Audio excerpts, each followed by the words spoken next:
You found our show, so come on in and take a seat. Warrior class, we got the keys. Doom, doom, doom, doom, doom.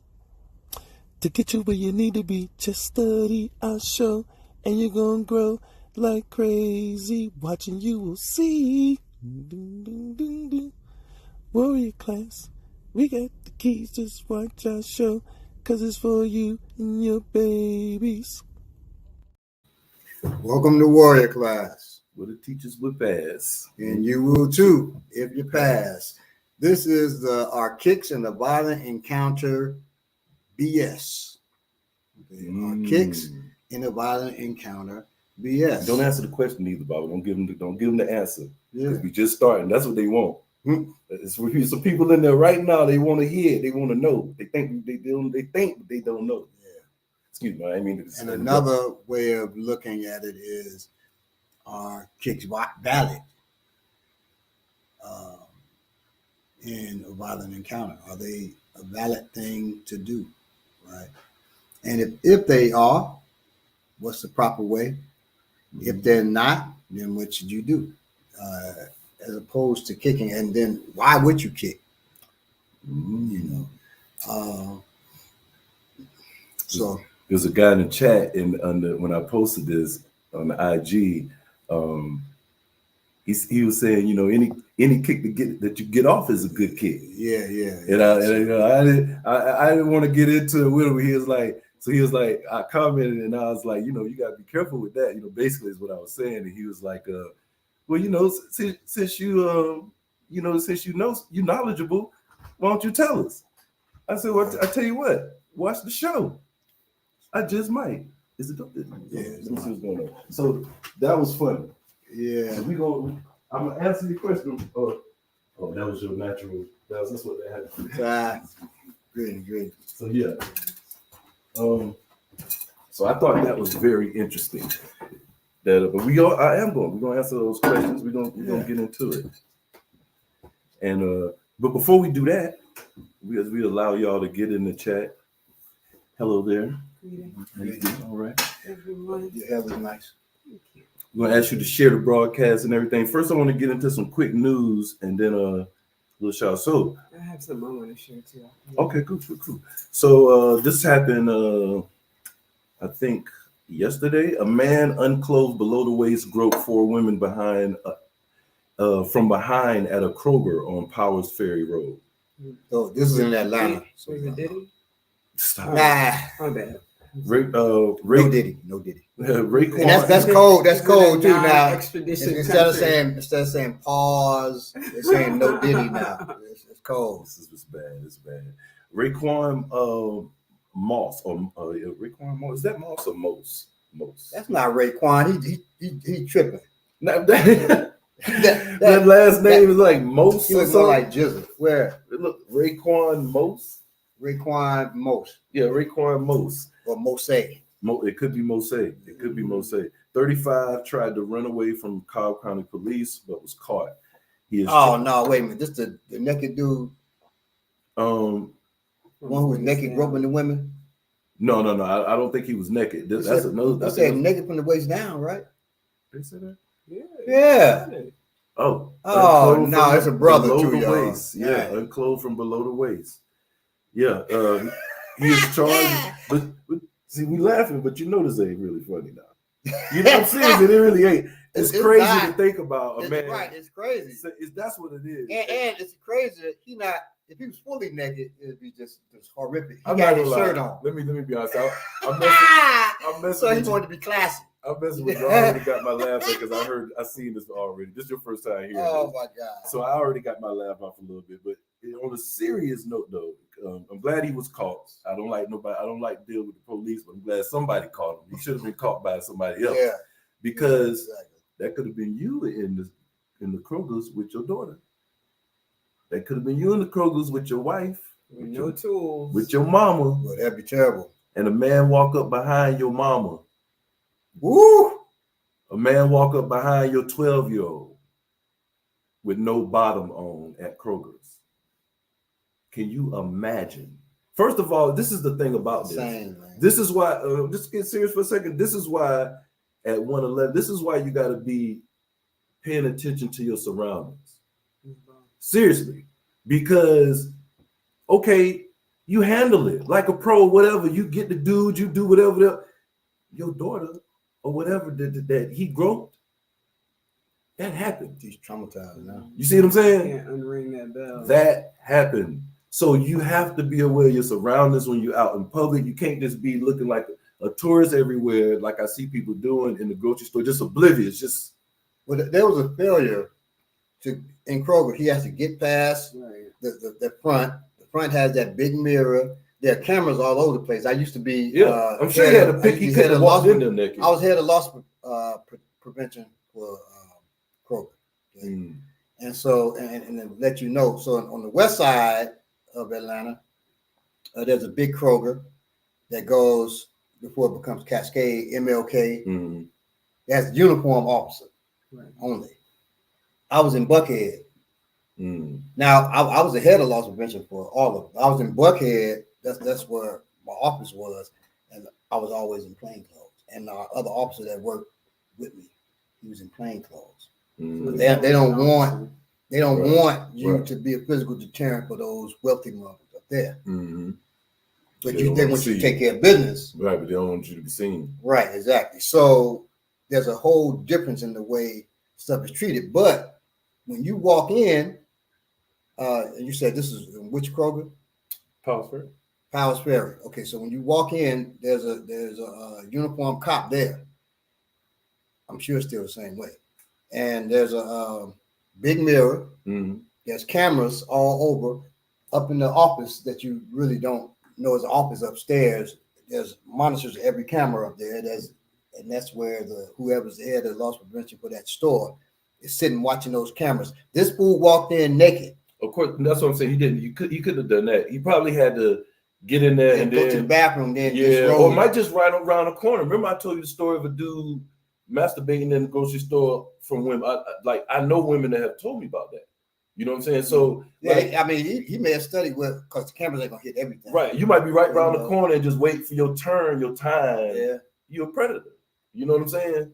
So with that being said, man, just be paying attention when you're not, especially when you, even more so when you by yourself, but when you're with your family, when you with and train your family to do this too, because you ain't always be with them.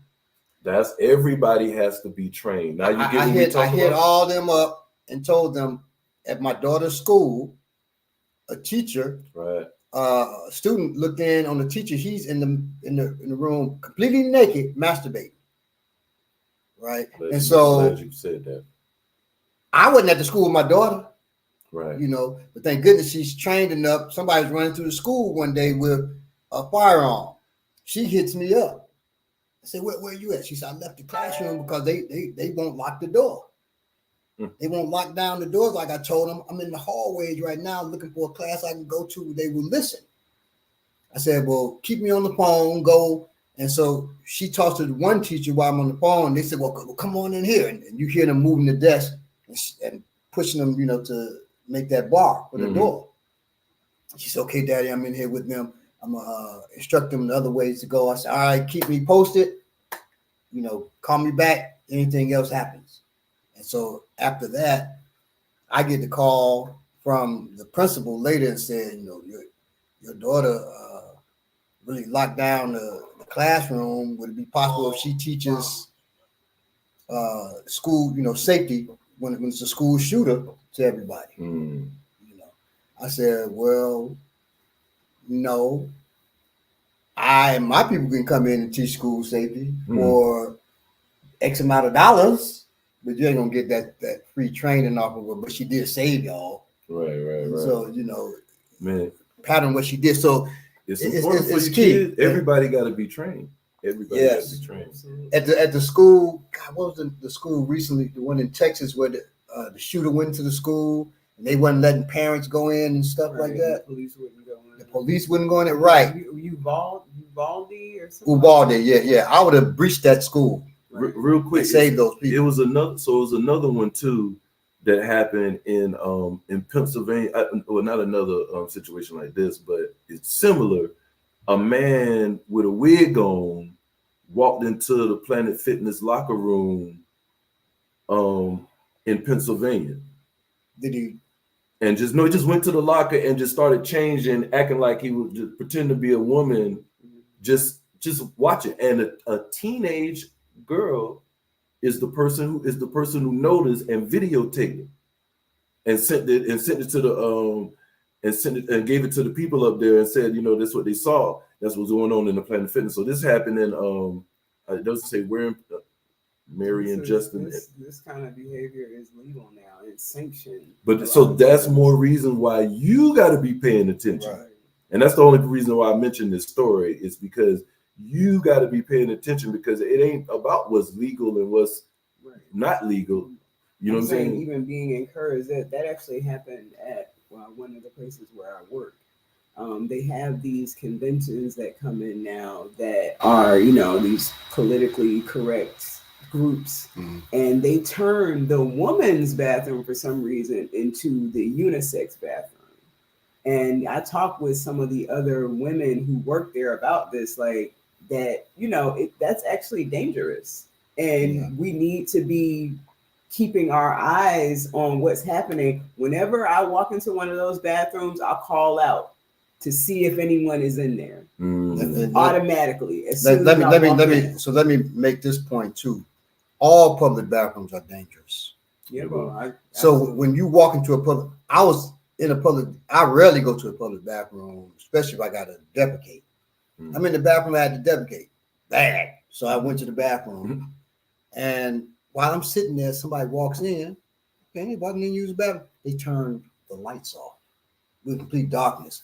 So I get my tool. I'm ready. I'm gonna finish what I'm doing, but I'm gonna be firing from here while I'm finishing. And so I'm right there waiting, and I hear the person, you know, creeping, and they stop in front of my door. So I aim right at the door.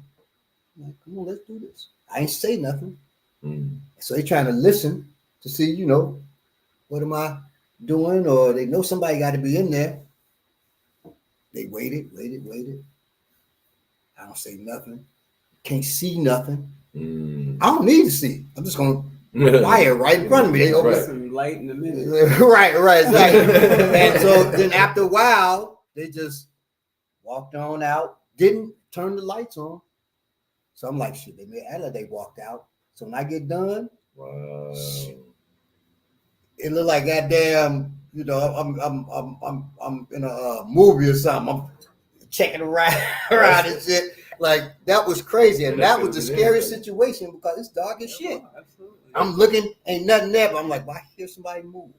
That could have been anything right there. And I was like, I pray the person ain't nobody in the next stall and they get up to move, because I'm gonna fire. They're gonna get hit. I can't see. And so that's why you want to have your tools too. Yeah. You had something you want to? Yeah, well, as far as the bathroom thing, though, it's just, you know, obviously if men are walking into a woman's bathroom and all it takes is a wig or maybe nothing at all, then that's a really dangerous situation for women, because nothing is out of the ordinary. So now you're in there with this dude. There's nobody coming who, you know, that foreseeably there's no one coming, and you have to figure out and you have to figure out what you're gonna do. I didn't even catch that. So that's, you know, my God. Situational awareness is important. The thing that I wanted to bring up is something that I've been dealing with in my family, and I guess it's not exactly warrior news, but it is something that I think a lot of us should be thinking about as people of a certain age. And that is right now, my dad is in the hospital. And he had a stroke about 6 months ago. It's been 7 months now. And then he started having, first they thought they were strokes 6 months to the day after he had another event. They thought it was a stroke at first. They found out that he's having these seizures that supposedly are a result of the initial stroke. So he is not one to want to sit and languish in the hospital. Like he wanted, the last time that I was able to really talk with him, he wanted to go home. He always expresses that that's what he would rather do and recover at home and figure out what to do from home. Mm. But he's at the point now, and since he's been having the seizures, they put him on these seizure medications, which if no one knows, basically it knocks you out. And they have him on 3 or 4. So it definitely is like knocking him out.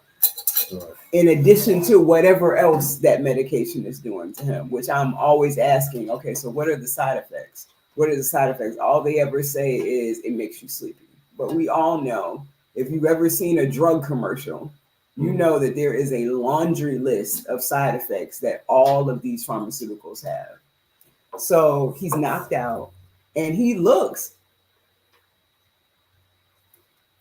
really bad. I'll just say that. One day he looked so bad when I came in that I just cried because it feels like you're about to say goodbye. And the thing about it is, it's the medicine. Before they put him on all these medicines, he couldn't communicate very well because of the issue with his brain, but he was able to sit up. He was able to talk. He was laughing, like he was communicating. Yeah, essentially a form of normal. But then they put him on all these medications. Then he has to go to the ICU, and they're talking about doing all these really drastic things. My point is, I have tried to talk with my family because, my mom is his emergency contact. Think about who your emergency contact is. Think about what they're going to do if you're ever in a situation when you are incapacitated or when you're very, very sick. Think about whether or not they're going to follow what it is that you would really want, or if they're going to allow, like what's happening to my dad right now. They're every time he comes to himself off of this medication, he pulls out his IV or he pulls out his feeding tube. He cannot talk to us, but everything he does is letting us know that he does not want to be there. But rather than get him out of there, my family is allowing these people to tie him down to the bed, cover his hands with these mittens so he can't grab things, like he's an infant, like he's hurting himself, like there's something wrong with his mind. And I keep trying to drive the point home to them that what he is doing is the only thing he can do to let us know that he doesn't want to be here. And we still keep allowing, this to happen to him. There are other things that can treat what he has besides all these medications that aren't even really working. They're layering all these different medications. They're not working. He's knocked out all the time. He looks like he is on his way. And they have him in the ICU to observe him for something that they're doing to him. It is the craziest thing. So just think about legally who the person is that will make the decisions for you when you are not able to express yourself. And we started off saying it. You got to train. People say to me, well, is training the solution to everything? Not everything, but damn near. So, and training in something is a solution to everything. Training in something. So training, it's a solution. So people, because the strokes, I know them well. I had multiple. I had one right on air. Right. People will say, okay, well, in 2012, you had 7 strokes at one time. So many. When the doctor told me, I said, okay, I'm just like that. I'm calm. Okay. She said, you should repeat yourself. You had 7 strokes at least, because she said each stroke looks like a star, and on the back of your skull, it looks like a Christmas tree. It's so lit up. I said, okay. She looked at the nurse. She starts crying. The doctor. I said, ho, you can't be. You got to be strong. You can't just be presenting to me that You know, I said, even if I'm dying, you can't come to me crying. I said, but I'm fine. I said, I'm not crazy. I know something, right? And I kept telling the different doctors who coming in because they checking like, why is he still alive? Even what's going on? The simple thing is training. I was in the hospital for 4 days. I walked out.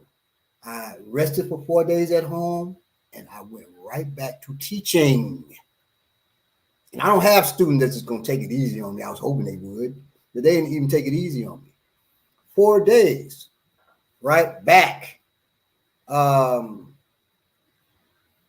Was I back 100%? No, of course not. But over time, after about probably a year, I was back 100%. Now, when I had the stroke online, I had the stroke. She couldn't speak. Next week, I'm back on this show. That was crazy. That's from training. That's the conditioning, because it's conditioning when you train. I'm conditioned to survive, to move, physical trauma, and not just trained to move, but moving, right, actually doing, right. So that is why I didn't lose speech. They would say, read this. So many doctors came in, read this on the wall. Okay, it's so-and-so, so-and-so, so-and-so, so-and-so. They like, why aren't you? The neurologist comes in. He says, we don't understand what's going on. Why you still here? But you haven't lost any cognitive function. We don't understand. I said, well, I was out of balance when I came in. I was trying to walk straight. I was going right. He said, but get up and walk now. Get up and walk. He said, walk around this floor. I walk around the floor. He's walking with me. He said, you feel off balance? I said, no. I said, can I go up those stairs right there? They got these little stairs for you to walk on. He said, nah, be careful. I said, no, I'm fine. Run up the stairs. Come back down.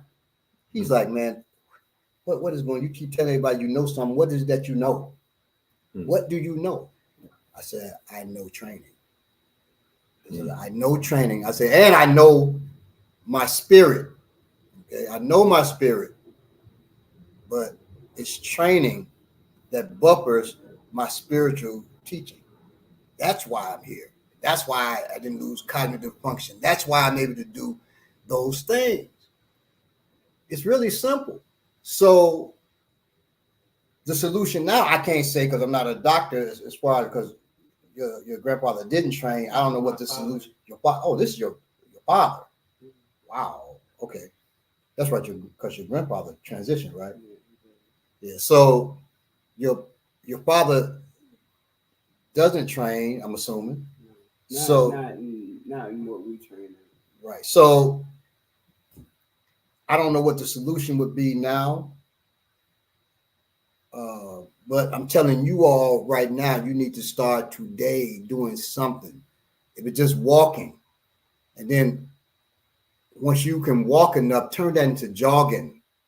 You have to push your body beyond where it thinks it can go. And what she said is really, really important at the beginning to think about that. Who's your person? Who's the person, your contact person? What do they, not how close they are to you, but what are their beliefs and how they're going to deal with you? Even with you training the care before you end up in the hospital. Right. How do they think? Right. What do they think about? You say I'm going to start jogging, and they say, "Oh, nigga, jogging ain't gonna do." Yeah. You're gonna end up killing yourself jogging. Because some people, and they think they're doing you good. Right. You're gonna had a heart attack jogging. Right. And even my own mother, when I had a heart attack, right? A week after that, I'm walking. I started jogging 2 weeks after. So my mother's like, how your recovery going? I'm saying it's going pretty good. I'm jogging now 1.5 miles. She said, wait, what? You're jogging? You better be careful. Boy, you better be careful. Yeah. I said, Ma, you know me. So telling me to be careful is a waste of breath. But you know me. But that's the mama thinking she not just the being mama caring for her son. That's the culture too. You need to eat. Right. You need to right. It's the same mindset. Older people, it's almost like they feel, and I'm not saying it's not a selfish thing necessarily, but it's like they feel like they want to be able to tell you, I told you not to do that. You know what I'm saying? Well, so they shit, never young hold people, it back. young people too. Yeah, That's part of, like you said, that's part of our culture. They Yeah. never hold it back. It's say- always like you better quit doing this. I do think it's really good that you're able to have the perspective that you have, because it's always how you look at something. So somebody else could be looking at, which I'm looking at how your family will be looking at what's going on with your father.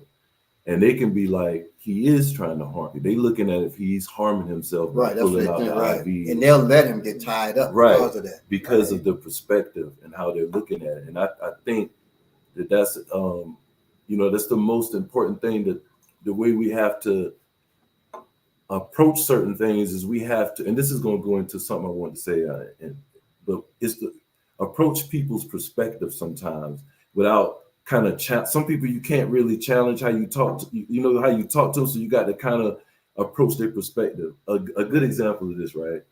And I want to shout out my homeboy, I call him Shamadari, but you professionals in the world may know him as Lawrence Pommels.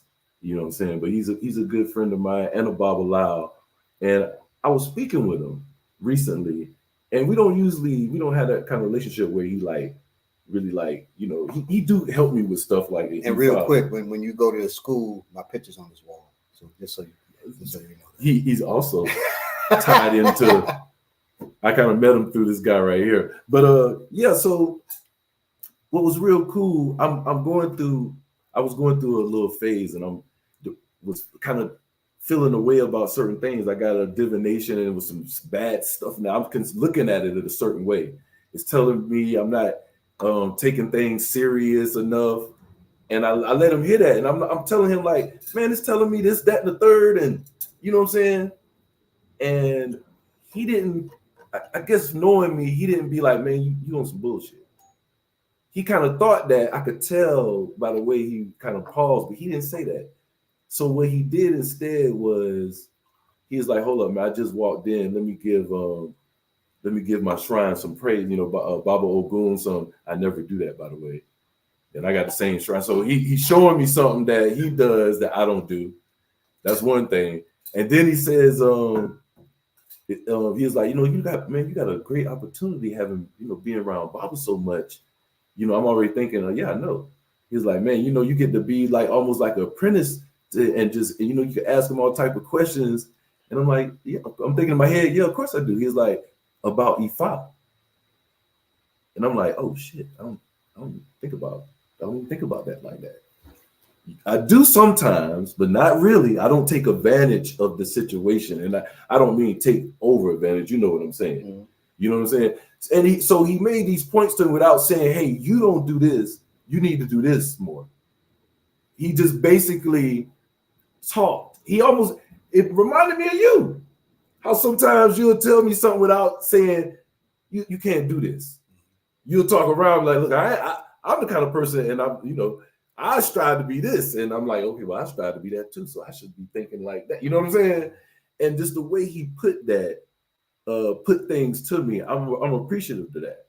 You know what I'm saying? Because it got me to see a different way of looking at things. And it was more to it than that. But it got me to look at things without having to, without just coming to me like this. And I wanted to shout him out for that. I want to shout my homeboy Eno out for the same thing. We don't give ourselves enough credit. Sometimes we don't get as I just want to say this for all of us, and it's for y'all out here too. My homeboy Eno made me think about this. We so busy doing the work on ourselves as warriors, as people, as just humans. We get into that phase where we working on ourselves, and we doing the work to be better humans, to be better people. And some of us on different, aspects of that journey. But we all are that's striving are on that journey to just be better and do the best you can. And sometimes doing that work, you're just doing the work. You don't take time to say, man, I came along. I did that. You know what I'm saying? We doing it. I'm doing it. I'm doing the work. I'm doing the work. And so I just want to, remind you to pat yourself on the back sometime. It's okay, you know, to say, man, I've came a long way. It's also okay to pat other people on the back too. And that's the next thing I was about to get That's a thing we have an issue with. That's what I was getting when to. I grew up, people would say, you know, you holding his dick. So they totally turn it into something that you don't want to be. As a straight male, I'm not holding nobody's dick. Listen, man. Right. Yeah. So to do that to somebody, when you want to say, hey man, you know, that was a good technique, or that's a nice suit you got on, you don't do it because you're told you're holding somebody's dick or you're holding their nuts. And get out of here with that. First of all, your thoughts shouldn't even go to that.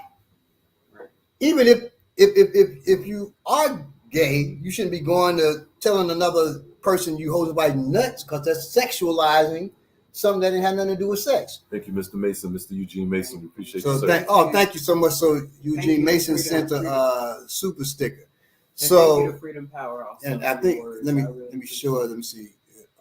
So we show it like that. So there you go. Okay. Thank you so much, Eugene Mason. But yeah, it's okay to compliment other people. Now, me, when I get compliments, I feel funny. Me too. And it comes from not getting them. Yeah. I was going to say, especially men. I don't know if so you're speaking on everything I was about to say real quick. I'm sorry. Damn, so you didn't even know I was going to say this shit. Because we're not used to getting compliments as men, black men, that when you get them, you feel uncomfortable because it's so foreign. That is sad, man. Listen. You sad. Just spoke. So, you know, man, I got to give a shout out. You know, man, he was just saying, yo, as men, you know, we like, I could just, I want to do a different show. He was just like, but no, as men, you know, we don't do that. And we don't give ourselves enough credit just for the restraint as being us in this world. We have to have.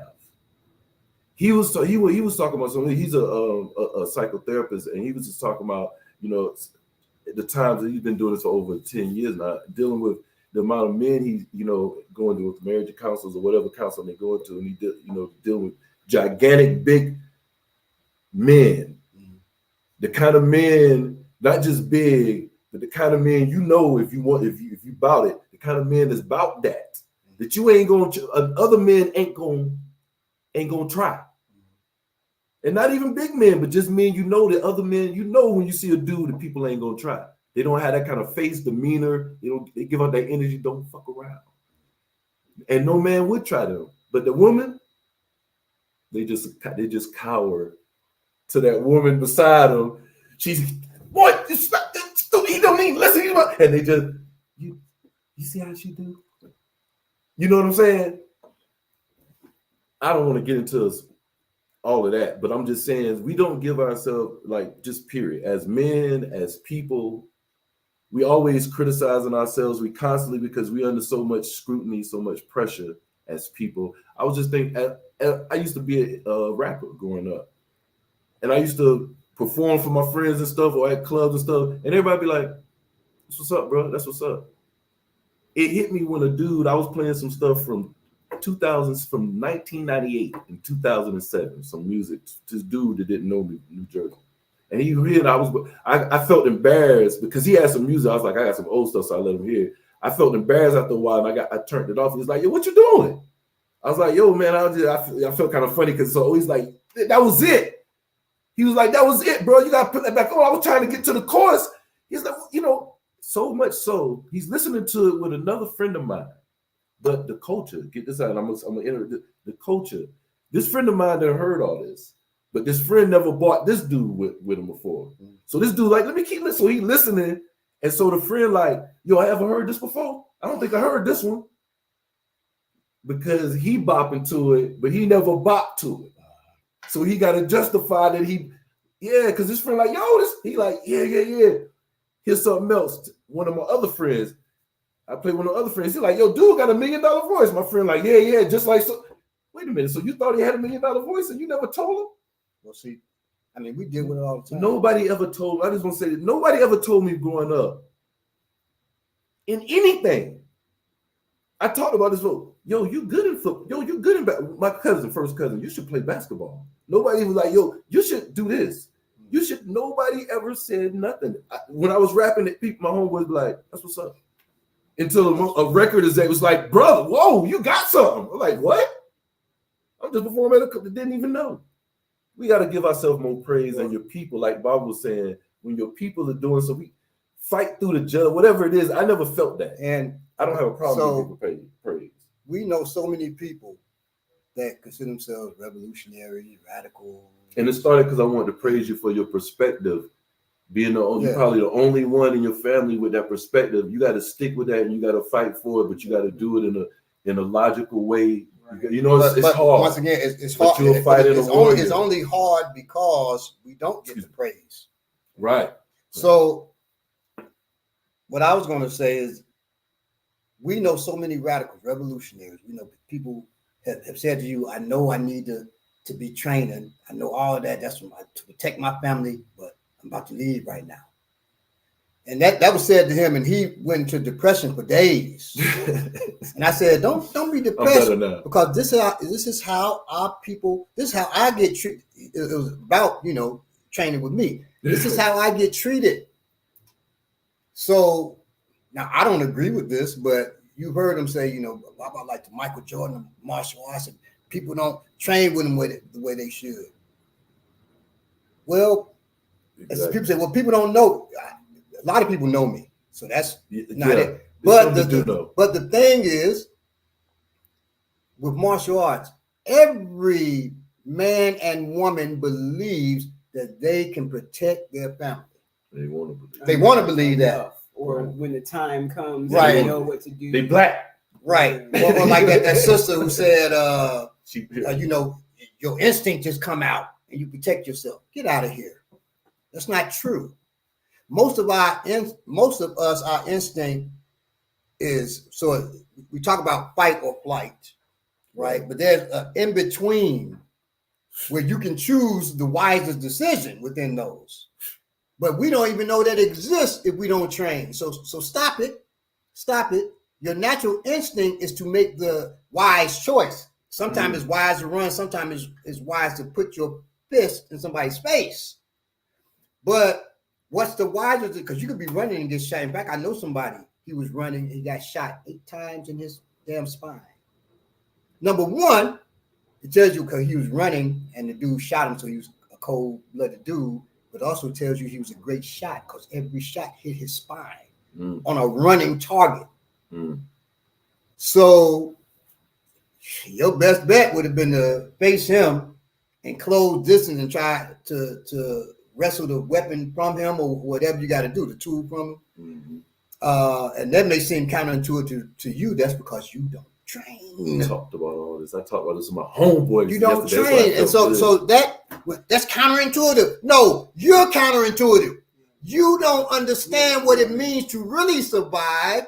So you think you got the instinct to survive. And so people, and so those people, they don't train with me because 1, they think they can protect their family and themselves. 2, they know they can't, but their ego does not allow them to be trained by somebody. I don't understand. Especially if they see me. A lot of these people who know me, especially. Well, that's because they know me and they think in their mind, because they see me joking, clowning folk, I'm gonna clown them. That's because they don't train. They don't know. I don't clown you for having poor technique. I work on you. About to get on something else, so that is the lack of training is an issue, and we do need a whole episode on. And we dealt with that when it was said, training doesn't do so. We dealt with a training episode. Talked about it a little bit, right? So the whole episode was on training, right? The untrained don't know the importance of training because they think training is just this. Hoi, hoi, hoi, hoi, hoi, hoi. They think that's it. Hoi, get your ass out of here. That's not training. That's a piece of training, a small piece. I tell Baba all the time, I want to do workshops just talking about the mind frame. And so I've long wanted to do workshops like that. I said it years ago to some students. One student was with it. This was before you started training. One student, before I'm soon start training. The one student who was with it, you can guess who that was. That was Akin Bogala. The other students were like, no. One student says to me, I come to learn technique. I ain't with all that thinking stuff and the smart stuff. And y'all know who that is too. I won't say who it is. Y'all know who it is. So I'm like, and I said to myself, I said to him, if you're not a thinking man or thinking woman and you're doing African martial arts, you're a piss poor African martial artist. Because the big thing, what we do is dealing with Ori, the head. The head controls everything, and everything has Ori. I'm talking everything. What's the Ori to a house? The roof. What's the Ori to a tree? The leaf. When you can say, well, what's the Ori to the tree trunk? The branch. What's the Ori to the branch? The leaf. Everything has Ori, has a head.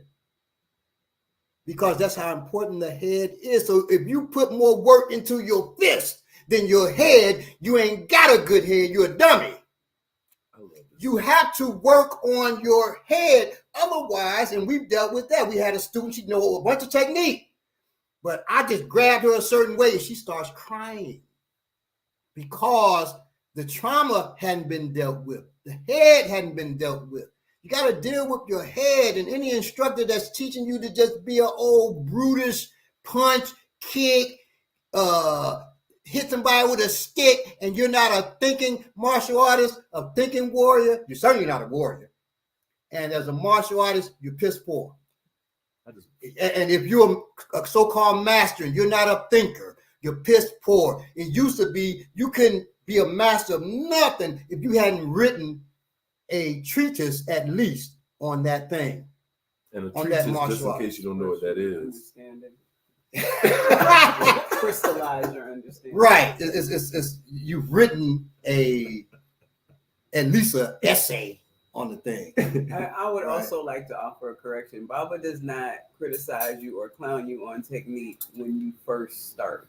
No. Yeah, when you first start, yeah. No, he definitely does. When you first start. Now you've been there actually a it's year so or funny something. because you know he's the exact opposite when you first start. When you first start, he's really the exact opposite. It's us that you want to be like, hey, Baba, he's like, don't worry about all that. I'm like, but Baba, he's standing like that. Don't worry about that. But Baba, his hands like, don't worry about that right now. And he know it because he know what he's doing. Excuse me. So I want to say real quick, I'll take a quick lesson out of what we just did and just say, I want to give us some praise with y'all two and to say, y'all are the greatest two hosts that you can have. And this is, and to give all three of us praise, this is a great damn show. I know you didn't come here thinking you was about to get what you just got, right? You thought we were about to talk about some kids. It's the dude right now that was waiting because I told him to watch the show. He was waiting for something. You wanted it one way. It's the other way. See what I'm saying? Now, let's give praise and to we are gonna do our kids. consistent. That's what we got to give praise to, man. Well. Yeah, Eugene Mason. Absolutely. Jamal has been in here. CBC voters becoming the regular 48 Lane. Yo, we appreciate y'all, man. Sugar Booger, where you at? I know. I said Jadar, and he ain't even on there right now, but he's so you know what I'm saying, he's a faithful, you know what I'm saying, listener and watch and viewer that I had to shout him out anyway. So we appreciate and everyone y'all. else who we maybe haven't Yes. right now. Even the people we've gotten to. And let me say this out of the people on Black Power Media. Coco has been in here. Oh, that's what's up. Yeah. Jackie Lukman has been in here. Yes. Jared Ball has been in here more than anybody else other than us that's on Black Power Media. Kalonji has been in here. Where the rest of y'all at? Coco has been in here. You said Coco. Oh, I said Coco already. So where the rest of y'all at? Because I'm in all y'all shows. I don't say nothing. I'll start, and maybe they in here and ain't saying nothing. They might be playing you. They might be doing the same thing. But if you there, say something. I'll do the same when I come on you all. I'll do the same too because we need to We need to. And you know what? I stopped commenting because stop saying something because sometimes I get sucked into the viewers. Chatters. Yeah. I had to, so I backed away. So I know some of y'all that I used to be on your show comment. You may think I don't watch anymore. That's not true. I actually do still watch. I just stopped commenting because I don't want to get pulled into anything and take away. I think when people get into arguments sometimes in the side on the comments, it can take away from the show sometimes. And so I don't want to ever do that. Just so you know, on a lot of post. these shows, sometimes you see a person commenting. I won't say their name, but if y'all attack them, you'll find out who they are, because it's my daughter. She watches everything that's on Black Power Media. She comments. Yeah. She's in the chat. She's my daughter, and I haven't told you all who it is. I want her to grow and do her own thing and everything. And people don't just respect it because they know it's my child or whatever, right? But unless, you know, y'all attack her or something, then you see me defending, you might figure that's my child. But so one of my daughters is in here, at least one, is in here very vocally. Okay, so just so you know, so we're gonna get into it. All right. So we're dealing with kicks, okay? And the first thing is, ask yourself, in a self-defense situation, why would you kick? Now, Bile mentioned Lawrence Palmer's Shango Dare, Baba Shango Dare. He was in if you saw the reel, he was one of the guys kicking. Yeah. He's the Ball brother kicking. He's a master of Taekwondo, and he's a high-ranking student in capoeira, both heavy kicking systems. And so, and most people just, you know, kicks. They don't really ask, why do you kick? Especially students come in to martial arts, they usually don't ask why. Why do you do this thing? Why do you kick? Why do you, and I've heard a push kick is a good, safe self-defense. We're going to deal with actually that same kick, a push kick. A lot of times they're seeking to kick because and so, it's something they've seen in movies and that kind of thing. Right. And even they say, why kick? Is it to attack from a distance? Is it to close distance? Is it all of that? So I'll tell you why we kick in traditional African martial systems. The reason why we kick. The reason why we kick, one, kicking is not accidental, it's incidental. It's in the flow of things. So if it makes sense to kick, we kick. It's to weaken another person's structure. Usually not to knock a person out. You can knock somebody out with a kick. Just so you know, you kick, know where you're kicking, you kick to the right place. You've probably seen somebody who's a strong kicker kick somebody in the leg and they fall, they down. Sometimes they like that. Sometimes they just laying there looking confused. They got knocked out. It was a flash knockout. They got hit in the nerve plexus by that powerful kick. The only thing more powerful that the body can do that's more powerful than the kick is a knee, which is the strongest thing you can hit somebody with. And a flying knee is the most powerful body weapon you could ever hit somebody with. That can actually take your life. So a kick to the liver or whatever would drop you like that. But so will a punch to the liver. Is a flying knee a kick? A knee, we don't call knees kicks because the delivery system and the mindset is different. Do you know of any other arts that do knees? No. Do you know of any of the other disciplines label knees as kicks? Yes, but I think it may be more a Western thing. Okay, so I never heard. I know some karate people call it, a knee kick. Why you say karate people? That just sounds funny. Well, it's not just karate, but kung fu karate. American martial artists, not all now. I know a lot of, but some will say a knee kick. And I was talking with somebody and they said, yeah. I said, yeah, we kick to the knee. They said, no, a knee kick. Like throwing a knee. I said, a knee. What do they do? A knee kick, and then what do they do? They throw a knee. That to them is a knee kick. I'm like, that's not a kick. To us, a kick is with your foot. Yeah. So a knee is a knee. I never knew if the other. Like this would be an elbow punch. Right. So why knee not kick? Classified as a punch. So right. So it's odd, but it just shows the confusion that people have. The whole mechanics of a knee is different from a kick. The closest kick to a knee is actually a push kick, which the person asked about, which they call it's tipa in certain African languages, specifically Senegalese language. In Thai, they call it teep. They're very similar. Right. I think the meanings pretty much mean the same too. But so you see the connection of language. Those kicks are similar. I say similar, not the same, because in Thai boxing, Muay Thai, when they do a push kick, they normally push kick to the chest. Right. We don't do any kicks for us above the waist. So that answers the question too. Are kicks valid? Yes, if it's first within the flow, if it makes sense, right? When we say in the flow, you're not just flowing doing something. It has to make sense. If it's there, use it. If it's there, use it, right? So if it's there, yes. We use it to break the person's structure, right? That's the main thing. And so we don't kick above the waist, because if I kick to your face, that's not breaking your structure. I mean, good if I knock you out. But also, the higher my leg goes, the more potential for me to be off balance. And for us, when a person raises their legs high, we cupcake them, meaning we kick their supporting leg, right? It's not the only thing we do. So if a person raises their leg like fake, like they're going to kick high to think we're going to cupcake them, then they catch us with something else. You have not trained with us. That's not what we do, right? So, and that I won't show you what we do. You come to class and you'll figure out what we do if you do a fake. Every fake we respond to in a real way, just so you know. Not to flinch. People fake, they make you flinch or move. They fake this way, and you try to do so-and-so, and then they got you off guard.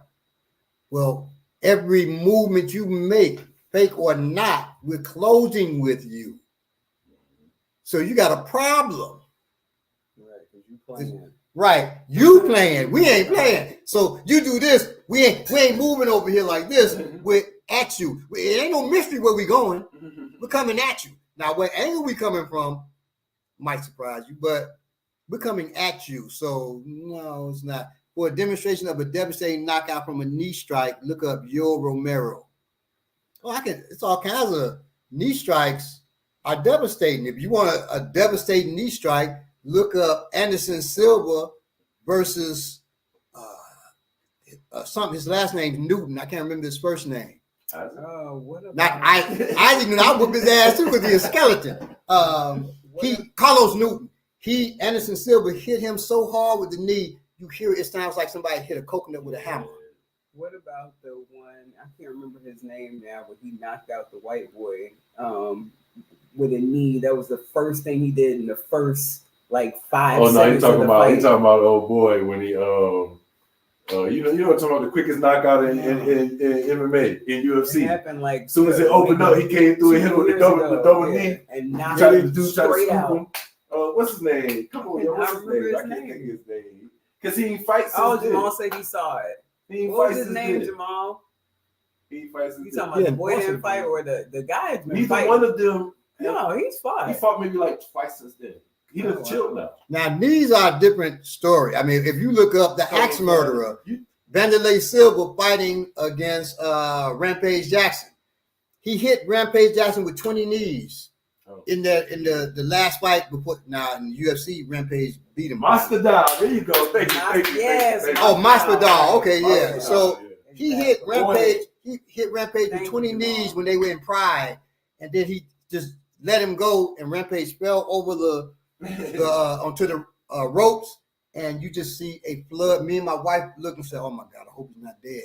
You saw a torrent of blood just pouring out of his face. Yes. So you're not going to get that with a kick. You're not going to get it with a kick. I don't care, kickers. You can knock somebody out, but you're not going to get a torrent of blood unless you just kick somebody over and over and over, right. over and over, plus, like that. You get a opportunity sometimes to use counter pressure with knees. Like you actually get to Yeah, so oh my good, like knees and elbows, like Devastating. punches and kicks can't really, Mm. you know what I mean? It can't devastate you like the knees and elbows. When Masvidal kneed that boy, he fell over like he was dead too. The way he looked, Right, it and, was and just Jorge like- fell right beside him. Yeah. That was right. that Oh was man, beautiful. it looked that one up. That one's hilarious. And with the knee, Anderson Silva against Rich, what's his name? Rich Franklin. He ended his career. Had him running off crying. Rich Franklin was like a champion in another weight class. Anderson Silva went up to that weight class and took it. Wow. You want to bring us up real quick? And I'll show them a couple stretches before we.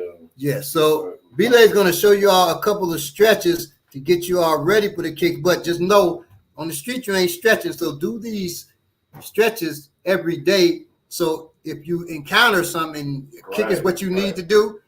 Then you can do This is the thing about training that we talk about. A great example. One day, me and my I had some homeboys. We were talking a bunch of junk about, being fast or whatever. And what happened is we talking junk. Next thing you know, we're like, you know what? Let's go outside and race. We go outside. I went faster than none of those dudes, but I won because they ain't ran in 20 years.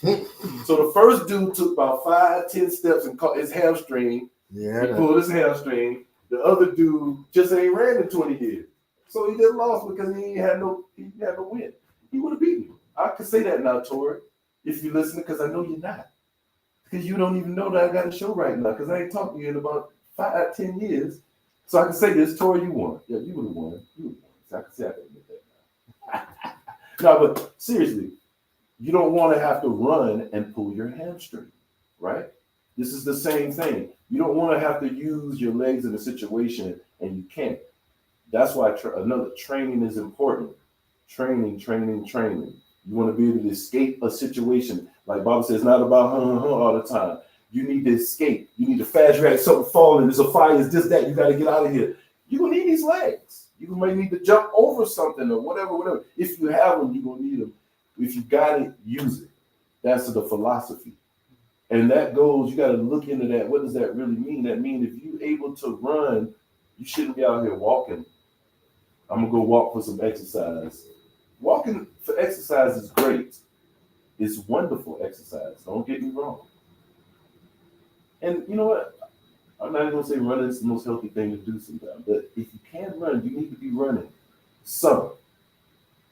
And not just walking. If you can jog, you need to be jogging and not just walking. That's how you build cardio and stuff. I'm not trying to get on y'all. This is for me too. But so first thing you want to do is things we do every day. I do these certain stretches every night, every day. And the most important thing about this foundation, not most important, I don't want to rank it. Very important is these hips. So you want to have your hips loose. You always want loose hips. To do that, we have this stretch right here, and it looks like a regular stretch that everybody does when you're just looking at my waist right here. But the cameraman is about to adjust the camera so you can see my feet, and you'll see the difference in what's going on. So it may look regular because we've seen woman. camera person. I forgot it's all gender neutral things now. So No, let's say woman. let's just say woman. Let's empower this one.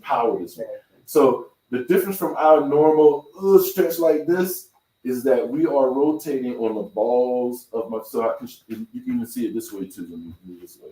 So I'm more than shoulder width, and I'm rotating on the balls and corners of my feet when I do the stretch. We've done this before, but you might be a first-time viewer. So that massages is colon, kidney, liver, and spleen. Colon, kidney, liver, and spleen. You can do an acronym to try to remember that. But that's what we're doing when we do this. So that's one way. Also, you can keep the camera right there for a minute. One of the stretches you want to do is this right here. You put your hands over your knees, and I'm just going to roll this way. Small circles this way. And I do that about 10 times. You can do that 2 sets of 10. You know what I'm saying? Just circle that way. Can you bring it back up a little bit? Another stretch. That's good right there. Another stretch is really good for this, for overall the hips and the legs, the neck and the shoulders. Is we call these floppies, and basically you get the shoulder width, and you're just gonna 1, 2, and 3. When you get to 3, can you come up and just show them what's happening up here? So at 3, I got a fist back here. This hand is not touching my chest. It's pointing, if anything, and I'm trying to look as further as I can, not just behind me, but I'm trying to look as further as I can to the left. And I'm breathing deep breaths and relax. And you're just gonna And keep your toes forward. Yep, toes forward. And show it from behind. 2. Say that again. And show it from behind. Okay, so from behind, that's gonna look like this. You can do this to make it more difficult, have it like this. Most people, I think, do it like this. I hold my hand like this. I try to get the most out of it. It's also because I'm full of stuff. So I want to be looking this way, breathing. Now the second time around, when you go 1, 2, 3 this time, just turn this way a little so you can see. Now I'm massaging my kidney right here. Massaging out towards the outer part, away from the body, coming in, right. Massage it away from your spine. And then when I come back, so 1, 2, well, to this side now. So when I'm this way, you guys can see. Can you see like this? Yes. So now I'm this way. Yes. I'm gonna go counterclockwise now. And do the same So thing. his fist is going out, and then at the bottom it comes towards the spine, but at the top it goes away from. Okay. Right.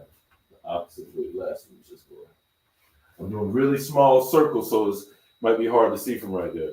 And that's just getting you, loose in general. It's more exercise. Y'all guys know, none of y'all slow. So y'all, and when I mean slow, I mean you've been watching the show, so you know how to stretch. I don't have to tell you, but there's certain stretches you want to do to make sure you're okay here all the time. You want to have this area loose. All right.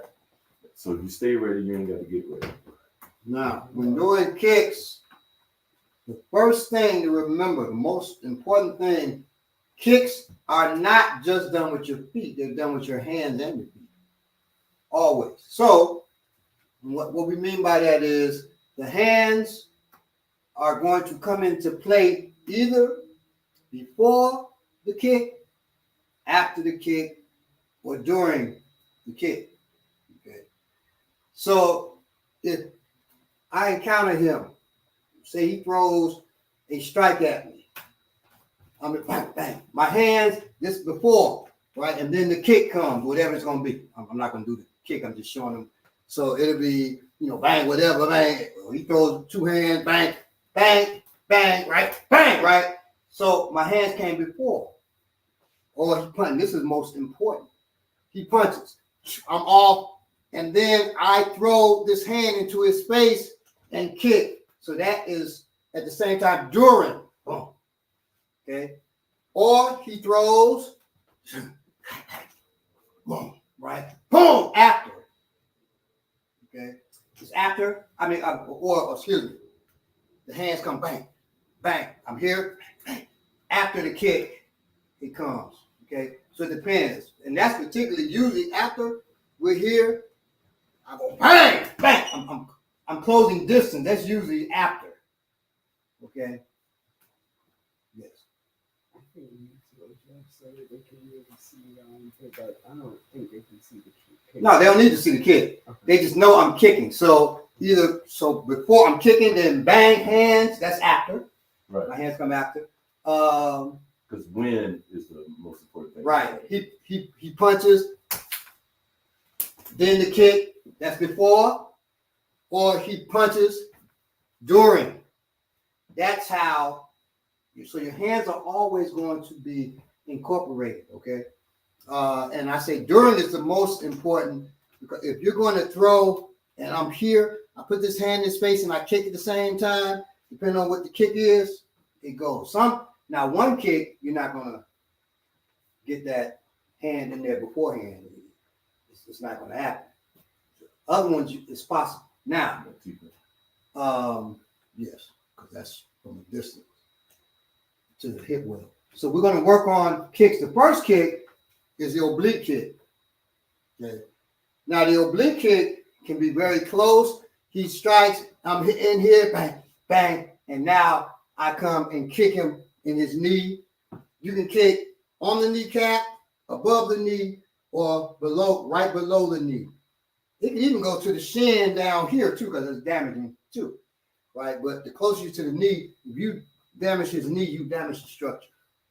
Right. If I crack his shin, it slows him, but it may not completely damage the structure. But if I damage that knee, it's damage the structure. Which is another reason why we only do certain kicks, or another discipline we do other ones. We do certain kicks because we aim to do certain things when we attack also. Right. So now, the first kick is called an oblique kick. It can be done with the front foot or the rear foot. The kick is done with my toe turned out, and I hit with the flat part of my foot. Now, some people say the heel, depending on how long they've been training. Assistant instructor, some full instructors will say, not after today. They'll say the heel, strike with the heel. But I say the flat foot part of your foot. Anywhere within that flat part hits. What if all of your foot's flat? Well, like my wife is flat footed, but no, it still would be the, from the middle of your foot back to the heel. Okay. We do not kick like this with this kick straight, because straight, I may miss. Right. The opportunity. Right. Or I may miss inside. But this, that's a large surface that hits. Okay. And it can be front or it can be rear. Either way, it's a powerful ass kick. Very powerful. Your chances of missing it, like this guy was talking on the chat, like any kick that lands is a, well, you don't want to risk the chance of missing a kick. You miss, like when you see top kickers, they kick and miss and they spin like that. You spin on us like that, we're taking you. That's it. It's over. Right. And that's what people understand. Sticking you or what have you. Now, a lot of times, so this kick, that oblique kick, we say oblique because our foot is turned oblique. That a lot of times is, if I'm like, hey man, he's a little bit far. Right. And then he gets ready to charge. Boom! As soon as I try to advance. Or if I'm pushed against an object, this is one of the greatest. Oh, I'm against a car or whatever. Boom! When I used to do executive protection, right? Lord. Had a situation where there was a certain person that I was protecting. I'm getting them out the car, and a person rushes up. Hey, and I think it was just a fan. I pushed my principal back in the car. The person you're protecting is the principal. I pushed him back in the car, closed the door. I'm against the door. They still coming.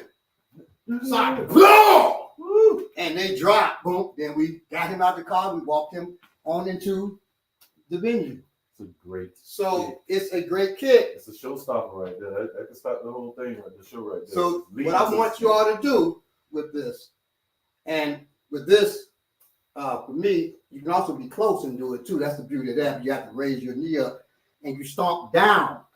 Some people call it a stomp kick because you stomp downwards into your target. Okay. It's from so you raise your hip, you shoot your leg out and hit. After it's done, so I want we're going to do each of these 5 on the front foot, 5 on the rear foot. When you're working after this show at home, do 10 on the front, 10 on the rear. Work yourself up to 25 on each. So because you want to build endurance in your hips. So you're going to raise your hip, turn your foot outward. Raise your hip, turn your foot outward, put it down. That's the first thing. Raise the hip, bend this support leg, and put it down. If that's hard for you, work on with a partner or a wall. Raise your hip, turn the foot out.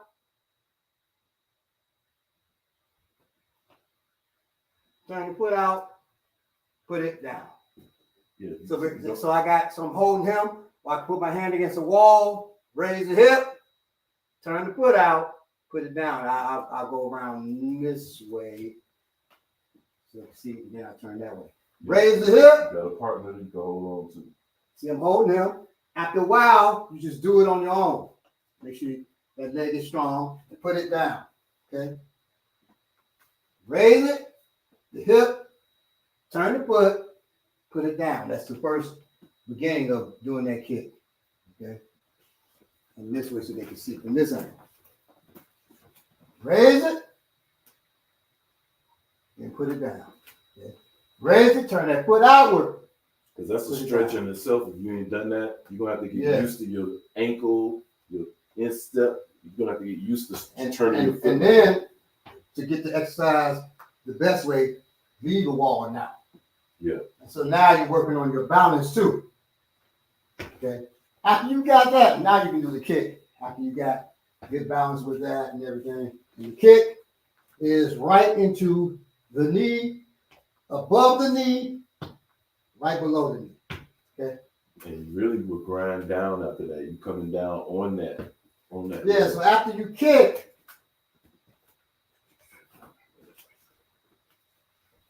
kick, boom, you scrape down their shin. If it's there, use it. The shin's there, use it. Then you can just put your foot on the floor either. If it's there, boom, you step in the small bones of his foot. So that's the whole kick. It's boom, boom, if it's there. Okay. Space. And then you're in on. So with this kick, you're going to push kick, throw a strike to the face, what have you, depending on your step. If you step hard, you close, boom, throw an elbow. If his leg is going back, boom, see how he bends, then boom, right? So throw a combination out. I can tell you also, like you showed us this before. Say you got an opponent, and you in a grapple phase or whatever. Y'all grapple like this. You can go straight from being locked up to boom, that same kick right there. So or now, if I'm grappling, so you know, his front foot may be touching my front foot. If he's smart, it is. Just so you know. Mm-hmm. Now the rear foot, bam! Yep. Okay, lift, slam it in, come down. Lift, slam it in, and really, this bob is in the way. I really would come down here. Now, I wouldn't retract my foot. Right. But hitting him, it's hard to come down because this thing is heavy and in the way. Right. It's not like a leg. A leg is going to move once you kick that. Right. You're just going to snap, or it's going to move back. Right. Boom. You come down. Okay. That's how you would deal with that kick. That is the oblique kick. After the oblique kick, boom, boom, bang, bang. Right? You're working after that.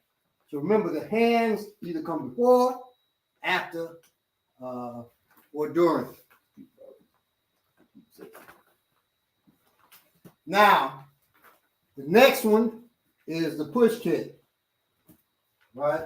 So a push kick is done with the balls of your feet. Anybody want to take off their shoes? See if I got high up shoes. No, mine easy. Come on. So point your foot. Just point it. No, point it so people can see. That's a pointed foot, right? Mm-hmm. Now curl your toes up towards your knee. Curl your toes up towards the knee, but keep that pointed. That's how you want your foot done. So when we curl, you don't want to have your foot, the whole foot up towards your knee. You want to have it pointed and then point your toes up. That's how you're going to use a push kick. You're pushing with the ball of your foot. If you got shoes on, just try your best. I'm turning up my foot on the balls right now, but I got on Converse, so you can't really see that. Yeah, I don't know if you can see it easy. But you can't really. You get better than this. Yeah. But when you kick, you're putting that ball. You can tell that ball's in there. You're putting the ball in there So I'm hitting him right there, right here, in his hip well. Okay, so come on over on me.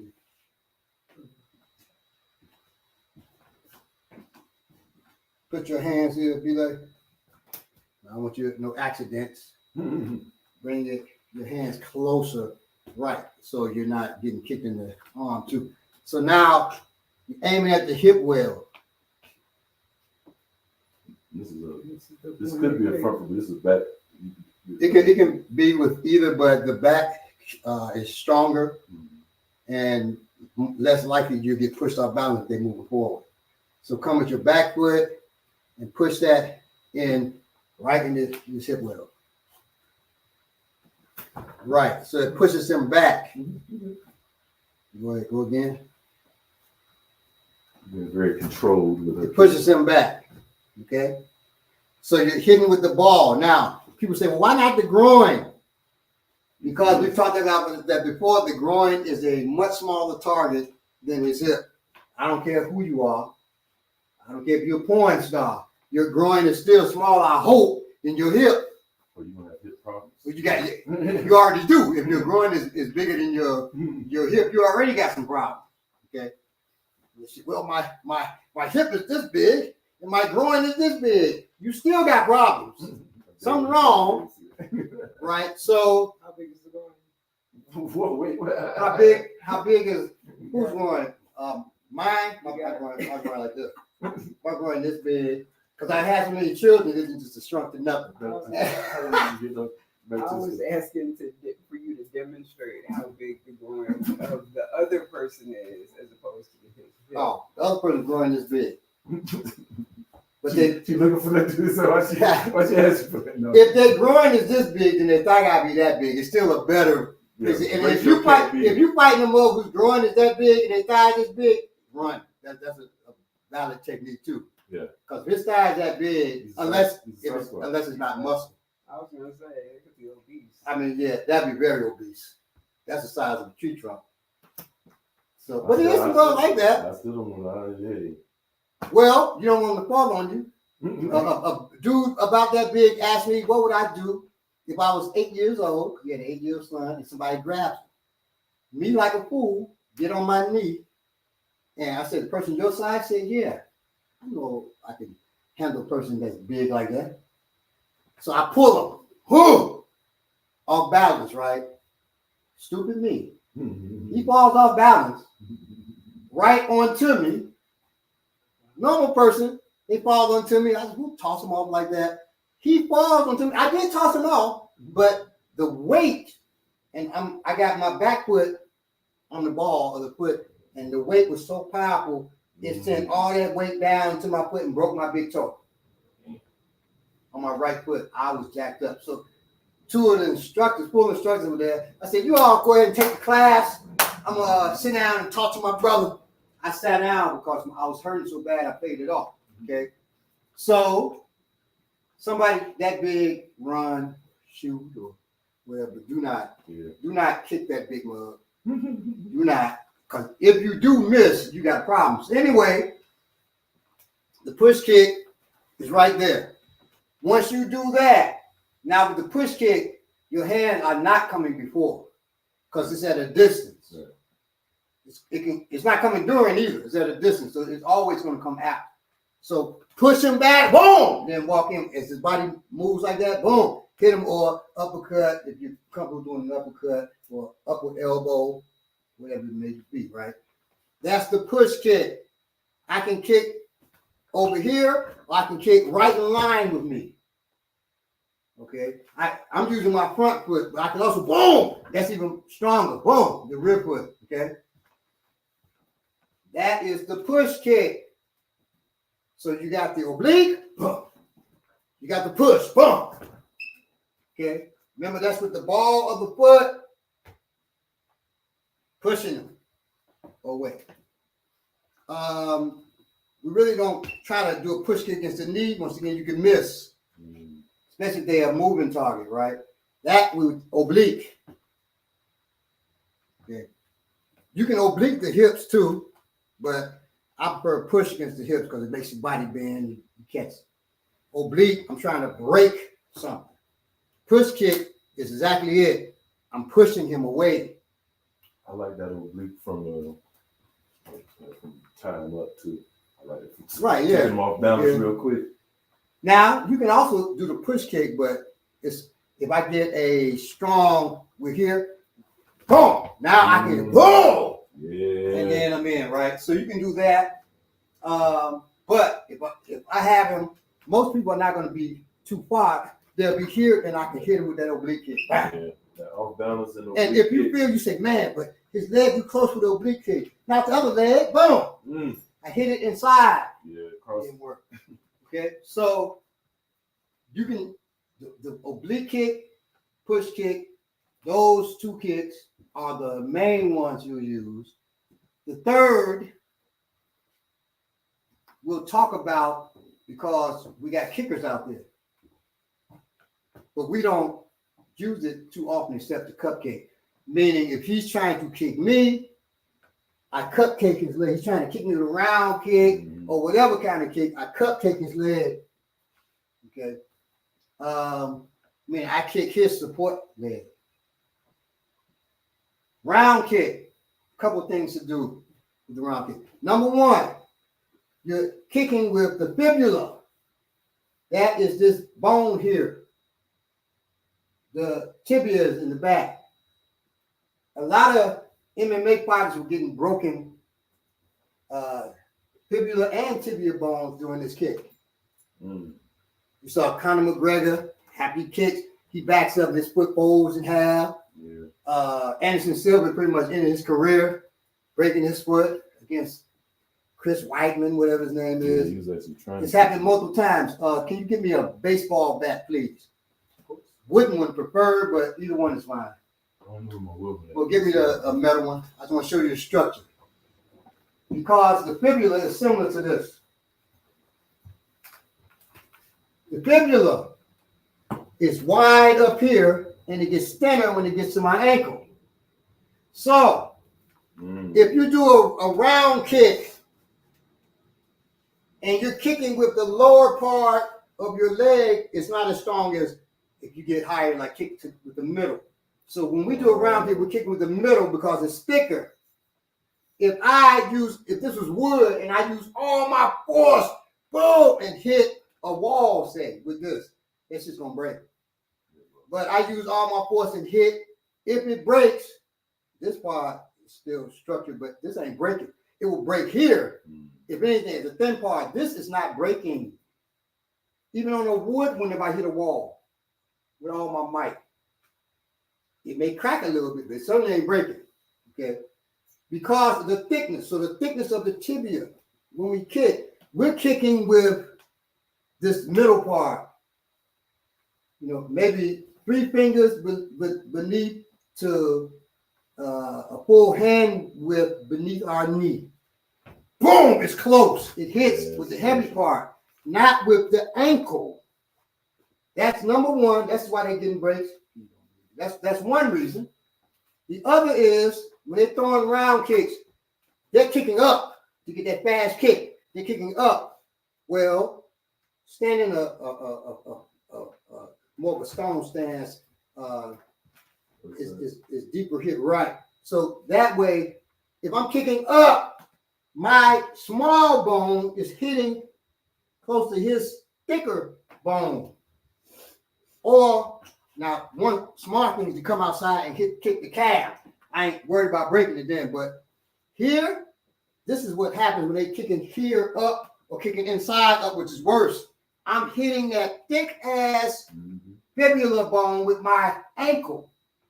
So as they're kicking up, they shatter themselves. Especially if the opponent beat it. Right. If you pay attention to all those, it was them kicking upward. That's what they got their leg broken.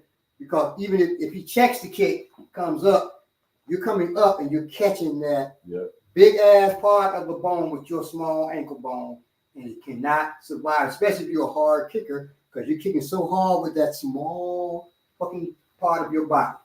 Now, the way we kick, do like you're turning, come up, Do like you're turning a steering wheel real hard. You turn the steering wheel real hard, and then you let that round kick go. You turn it, but you turn it not just like this. You turn it down because you're trying to make a super big turn. So you turn it down, and once you turn it down and you do the kick, your kick comes down. So now I'm coming down on his thigh here, right, or on his calf. If I kick inside, same thing. I'm not coming down on that fibula. I'm not coming down on the fibula. I'm coming on his thigh, coming down on his thigh, or on his calf. That's number one, and it's downward. Now it don't make a difference if I'm standing like this or if I'm right. So you can stand strong like that. That doesn't mean nothing. It's gonna cave me in. But stand like that, and I kick up, boom! I can jam my job up. Even if I hurt you, I can hurt myself. This is why you're seeing breaks happen, because they're hitting with near the ankle. Another thing is, when you're doing the kick, and this I want y'all to experiment for yourself. Instead of pointing your ankle on a round kick, bring your whole foot up towards your knee.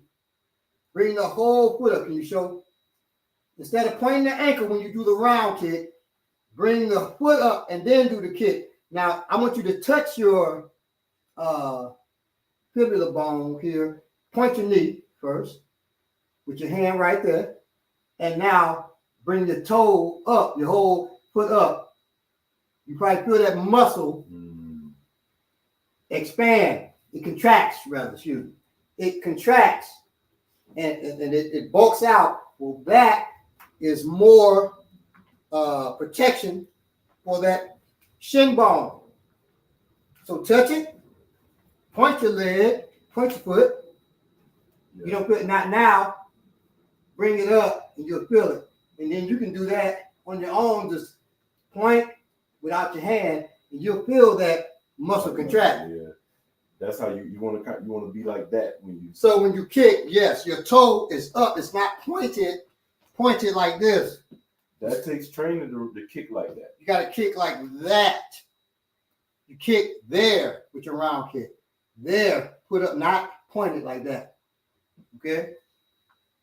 That's how you properly do a round kick. Now, you say, well, in Taekwondo, we don't do it. I said properly for combat or for self-defense. Gotta make it plain. I said for self-defense, not for getting points in the tournament, not for walking home with a medal. Your medal is you're still alive. Your medal is when I hit him, it broke him down, and then I follow. Remember, a kick is not just a kick, it's also your hands. Okay? Just remember that. The big thing when you're doing a round kick is hand and face, hand and face, hand and boom! At the same time, hand and face, boom, then I give it to him. That kick. Hand and face, boom, I give it to him. Yeah. Even when we do knees, we train to put our hands up when the knees come. So hand and face, remember your hands have to come into play.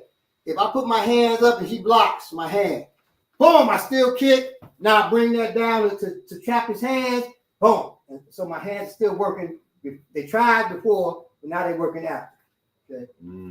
Bottom of the foot over everything. These kids can take someone down. Yes, they can. I'm the stomp kick guy. Bottom of the foot. We already dealt with that. So, yes, you stomp here. I'm going to say over everything. But it's good. We do a lot of stomping. Not just standing up. Also, once you're thrown, that oblique kick comes, boom, into the face, right? And you see me stomp after a throw. That's because we're doing that oblique kick down into their face, right? We're stomping at them. But we're not using, I talked about that before, we're not using the ball of our foot. You wouldn't stomp a roach like that. The roach would still be running around. You stomp it with the flat part of your foot, the bottom of your foot. Okay? You do stomp roaches like that, you ain't no good roach stomp. Yeah, you ain't grew up in the hood. No. You grew up in the suburbs. You panicking roach stomp. Right. Like a rat or a mouse. First of all, a mouse is so quick. You doing it as not getting your foot away from the. right. It just don't want to. It don't want to attack you because believe me, they fast enough. We can run up your pants leg even if you tap dancing like that. Okay. So those are the kicks, the two that we worked a lot on, and I want you all to work a lot on, at least 10 times a day if you can. Is the oblique and the push kick. The round kick, if you're already a kicker, the reason we didn't go into the particulars of the kick, I just gave you all pointers on how to make that a better kick for self-defense. But we didn't go into the particulars of that kick because that is not ones that we want to use too much. Because we don't have time to wear you down in a self-defense situation. That round kick wears you down. Right. After a while, you go down, right? After a while, your leg is bruised. We ain't got time to be bruising you. Right. I want to break something, or I want to put you in a bad position where I can just rock you and knock you out, okay? Right. Or I can push you, boom, I can pull my tool and work from there. You're trying to put you on your back belly side, like right. We want you quickly on your back belly side. You self defenseless as quick as possible. Right. As opposed to wearing you down. That we dealt with that last week. The thoughts of sport, martial arts as sport, and martial arts as combat. Right. Martial arts as sport thinks about bruising you. The difference, just so you know, we ain't talking a martial sport is judo, MMA, right. But a martial art as sport could be what we're doing if you do it in a sporting fashion under their sporting rules. Right. So judo can be used judo as combat. Right. That round kick MMA depending on how you use it. Right. We just don't use that much. You said that much. We still train it. And I said we cupcake. Right. Now, if you cupcake, that is breaking your structure. It can break your knee easily, but definitely going to send you off balance. My daughter and who's an assistant instructor, and Boomy, who's an assistant instructor, they were sparring. I don't know if you remember doing the test. Mm. And he was coming at her. She caught him with that cupcake as he tried to kick her. Boomy and Ade. Oh, you said your daughter. Oh, I'm sorry, not my daughter. Well, she is my daughter, martially, but Boomy against my son, my biological son, Ade. And he was trying to kick her, and she caught him. I was like, "Oh my God, it was beautiful." I'm tired at the time. And he was whoa, and he got taken off balance. People clapping like, "Damn," because her timing on that was beautiful. Well, if she had really been trying to jam him up, this shit would have been broken. Yeah, she caught him beautifully, but she caught him lower so it wouldn't break his jaw. Right? It was, and he knew. He was like, "Oh man, all right." And then he got her, but the excitement, wasn't where because she had got him first at the time, and he's just getting back. Yeah, it's too late now. To Donald James, yes, there are similar low kicks in Wing Chun. Sure is. Now, similar principles with that oblique kick too. Now you want to get them off guard. You got no sir arms like this, and they do it. That's how they do it. They have your arms like this. That's when they throw the oblique. All right, no, they don't. We do that. So they're like this, and they go shoot, and then now they do after shoot. They go right. Similar concept. So anyway, you're correct. They do have similar. They do have that. Wing Chun does not have a round kick, I don't think, or a push kick. Yeah, they ain't got a push kick. I think they might have. You know what? Things have changed so much now. Who could say? Everything's so modified. Well, okay, so if you modify it, it can have all kinds of stuff. Yeah. If we modify this, it can have sticky hands in it. Yeah, I don't know. So I actually don't say what Wing Chun got. As far as Wing Chun, traditionally, I don't think so. Because I know a lot of Wing Chun practitioners. Right. So ones who I have respect for, great martial artists, right? Phil Glapion in Chicago, one of the greatest Wing Chun practitioners I ever met in my life. I know a lot. Now I know he does do the oblique kick. I forget what they call it, but I'm thinking about their forms. I don't remember. So I guess it's modified anyway. I don't remember kicking their forearms. Are there kicks in any of their forearms? I don't think so. I think that the kicks are down there on the Muknyang Jong or whatever. I want to get it wrong. Excuse me if I got it wrong. The wooden dummy. They do the kicking on the wooden dummy for sure. And they do, well, I guess it is a round kick because they go like this on the wooden dummy. They change their foot like back, boop, bop. So I guess there is a round kick there in a certain way. Well, no, it's a side kick. That's a side kick. It's bang, bop, the side kick. We don't do many side kicks, by the way. There's one, but we don't do it much. Donald James said he saw his uncle do a front push kick to someone in the chest. And it's in Wing Chun? No. Oh, and it knocked the wind out of that guy. Yes, so that front push, that's how they do it in Thai boxing. Mm-hmm. We don't raise our feet that high. Okay. I don't know if they do for balance reason. Now in Muay Baran, I'm not sure, but Muay Thai certainly will kick you there. Right. And will knock you down. And they do it off the front. They do that. Yeah, they you know, that thing will hurt you. I'm sure they do it off the back too. Yeah, a Thai boxer kicking you off his rear foot like that. Oh my God! Because in South Fulton, South Fulton County, you have flyers everywhere. Yeah, on social media. Look, I guess we'll post one. It's in Union City. Yeah, well. Yeah, well, check us out. And it's worth the drive if you're not out in that area, D. Stevens. I'll drop the address real quick. I think I got it. Belay's going to drop the address, and yes, it's definitely worth the drive. Or if you live there, down there. Yeah, let me see. Them Thunder Thighs. Who's been me? Okay, thank you. Let me see. I'm the Stomp King guy. Donald James kind of remember me. Well, Donald James did say it kind of reminds him of Wing Chun, and then he also said he saw his uncle. So I'm not sure if that push kick was in his use, but that's not traditionally in Wing Chun. That push kick is not. I'm not a fighter, but it's good to learn basic self-defense capabilities. Of course it is. Exactly. I'm not a fighter either. Yeah. Fighting means you go under the rules. That is martial arts sport. You're under rules. We agreed to fight at 12 o'clock.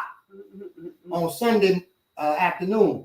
If you're telling me you want to fight me and whoop my ass at 12 o'clock on Sunday afternoon, if I see you Saturday, I'm effing you up. Okay. So Anderson caught someone's front kick. Okay. Let me say this on catching kicks. Don't. Don't. Because somebody, when we talked about Shango Dare, somebody like him is fast. Now, Belay caught one of his kicks. And it's really because Shango Dare was underestimating Belay at that time. Yeah. So, but the trick is, and Shango Dare can know this now, he didn't know then, we get off the X all the time. So if you throw a frontal kick towards us, be it side kick or front kick, we're getting off the X. A lot of footwork to get off the line on that. We're getting off the X. So this is coming this way. So he's kicking towards me, towards the front. I can just do that. And now? Female step, and now he's in trouble, right? So that is, I can catch a kick. Now he goes there. I can catch that. Once I get off the X, I can. But this is not to say that he's completely weak. He can either throw this knee up into my face, jump and throw the knee, or he can kick with the other leg or throw this elbow. Yeah, we fight. We in a fight. Right, because he knows he's gonna get dumped. So yeah, we in a fight when he catch that. So no, don't catch him, leg. Just get off the X. Right. And then feed him. So he's coming in your house. He's coming in my house with the kick. He's coming in the house. I move off and then I give him a gift, a parting gift on his way out. And that's just being nice. As he's putting his hand down, I could throw up. Or I could pull and stab him in his damn kidneys. Okay, stab him in his kidneys, pull his arm up, stab into his arm, rake up that medial artery up there, come out, and then He looks at, man, he just cut my arm. Oh Lord, why am I leaking? Yeah, see, that happened to me 3 days ago. I'm back now, but listen, I don't know how y'all can bounce back if that happened to y'all. So now, one time we were sparring, I came off, I snatched his rib cage out, showed it to him, and then put it back in. I was still okay. He was okay. Now that speaks more to his toughness. So when we do that to you, you're gonna be fine now. Like you'll be fine in heaven. I'm one of the angels. Now, so and if somebody snatches your rib cage out, first of all, if they snatch one rib out, it's amazing. If they snatch your whole rib cage out and it stays in place, that's a whole nother something. So that's only in the Sonny Chiba movie. So when are we throwing these kicks, ladies and gentlemen? So when we're throwing the kicks, is to incapacitate this person. You're not throwing a kick to make him smile, to wear him down. You ain't got time to wear him down. I want to break something, or I want to put him in a bad position. I do this push kick here, he goes down there, and I snap his neck. Right? We dealt with that.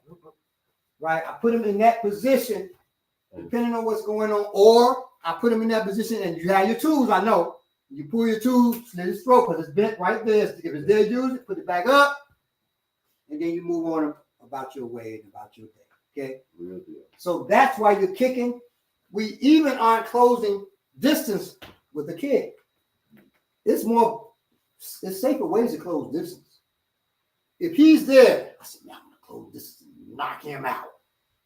And I go, whoa! That could put me in a bad way, and I get cupcake, and now he closed the distance. No.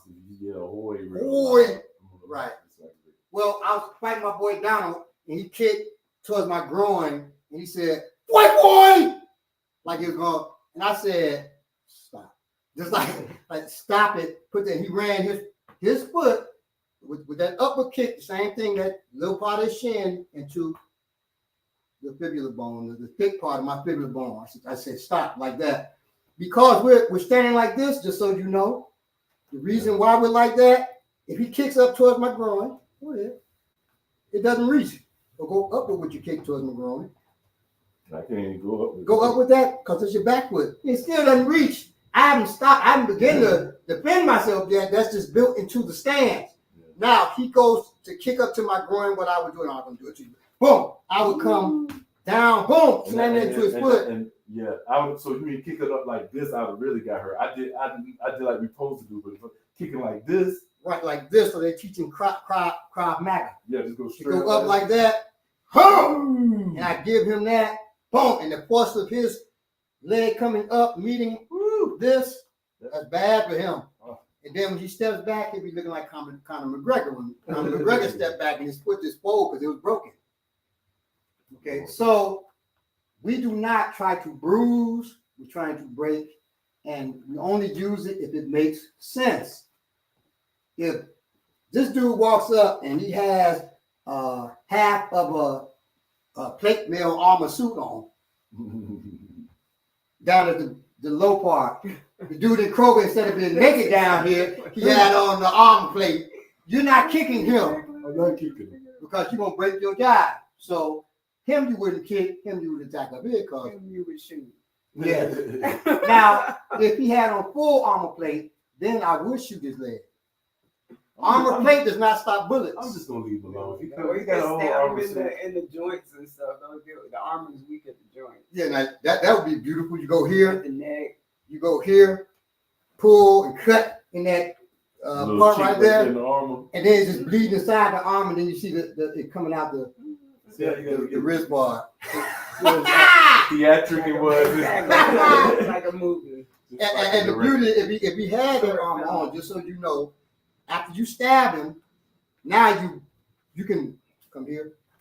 You can do this to him as we worked on, and when he falls, he ain't getting back up because he got that heavy armor on. So you can still take him out, but do not kick armor. Okay. So if it makes sense, do it. If it don't make sense, don't do it. Okay. If I'm way out here, why am I trying to kick? I'm gonna try to do a flying kick. He's just gonna get out the way. I know somebody who did that. He's walking, and you may be watching the show now. He's walking Evergreen Park, Dude bumps him. White dude bumps him. And he has this thing about white people bumping you or whatever, not saying excuse me. And so he says, "You're not going to say, excuse me, cracker?" Well, you didn't want no good result from that. Yeah. And so the white dude turned, "What you call me? What do you call me?" Now this dude he may give charity to black organizations, whatever, but you call him a cracker. Right. He ain't trying to hear that. Exactly. What you call me? He said, "I called you a cracker." Yes. Yes, he drops into a karate stance, and the dude said, "Oh God, man," and walks up to him, not even putting his guard fully up. He goes, "Stop!" and kicks with a front kick, and the dude sidestep and boom, hit it. He fell against the wall, and then the dude just kept jacking him up against the wall. Is this your friend? Yes, he's a martial art master. Did you ain't jump in? No, I wasn't there. Oh, okay. Yeah, because it's like, man, you whoop your ass. I'm about to say, I ain't never heard about none of your friends getting beat up. No. I wasn't there. If I was there, Okay. I'd have handled that dude, and then I'd have to have him talking with him. Yeah. I was Like, confused. I'm about to say, I ain't never heard no story. No. He told me. He said, man, he started training with me. He said, man, I got to learn to use my hands because I'm good with the feet. I said, well, not too good because the stuff you did, jumping. He ended up, so after the dude jacked him up, he ended trying to do a jump side kick at the dude. See? We also talking about with strategy. He was good with his feet a little bit, but he wasn't good with strategy. Right. And his mentality with his feet. Exactly. We talked about mentality. Somebody said a white boy hit a sidestep. Yeah, that because he's doing a high ass kick, so he does he's trying to kick to his face. So the white boy didn't like he did like a sidestep with skill.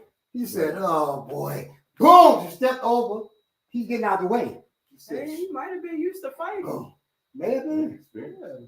He may have martial skill as far as his skill was terrible. Yeah. Fighting, and you do what to do. Somebody letting you know they're about to. Right. So for me, when he told me, he laughed about it too. I'm like, that's ridiculous, man. He said, man, I got tied up, boy. And that's why I want to train with you. So I started working with his hands. Still, his strategy was off. He said, I don't want to do nothing with the feet. Just, my brother teach me with the hands. My brother, because he's my boy. So I did it, And so I'm showing him things to do with his hands. And really the basic strategy of kicks always go with the hands. So he became better for it. But now, and in exchange, he taught my daughter the Taekwondo rules and stuff like that. And she ended up winning the grand championship at a tournament, beating boys and girls in Taekwondo tournament. Never did Taekwondo in her life. That's great. Because we just took all of the African martial arts and then translated them to what you would do in a Taekwondo tournament. And so we were like talking, she could win the Olympics, blah, blah, blah, because it was new to the Olympics then. My daughter, Yojin, shout out to Yojin. She's 36, she'll be 37 this year. That's my oldest. She told me, I don't want to go for the Olympics. Why not? She said, because if I got to exercise harder than I did for this tournament, I don't want it. So she didn't want to do it. I don't want that, man. Right. She's like, man, because we were working her so hard. Basically, so his teacher, I'm not saying his name because I just told that embarrassing story about it, but his teacher is Anthony Ivory, who was the champion, I think he's a Golden Glove champion, and he was a Taekwondo overall champion in the United States and in Korea, a brother, right? And he trained crazy. I decided at one point I want him to train me to get me in the greatest physical shape ever. And I'm going in there. I was in great shape, but goddamn, it was ridiculous.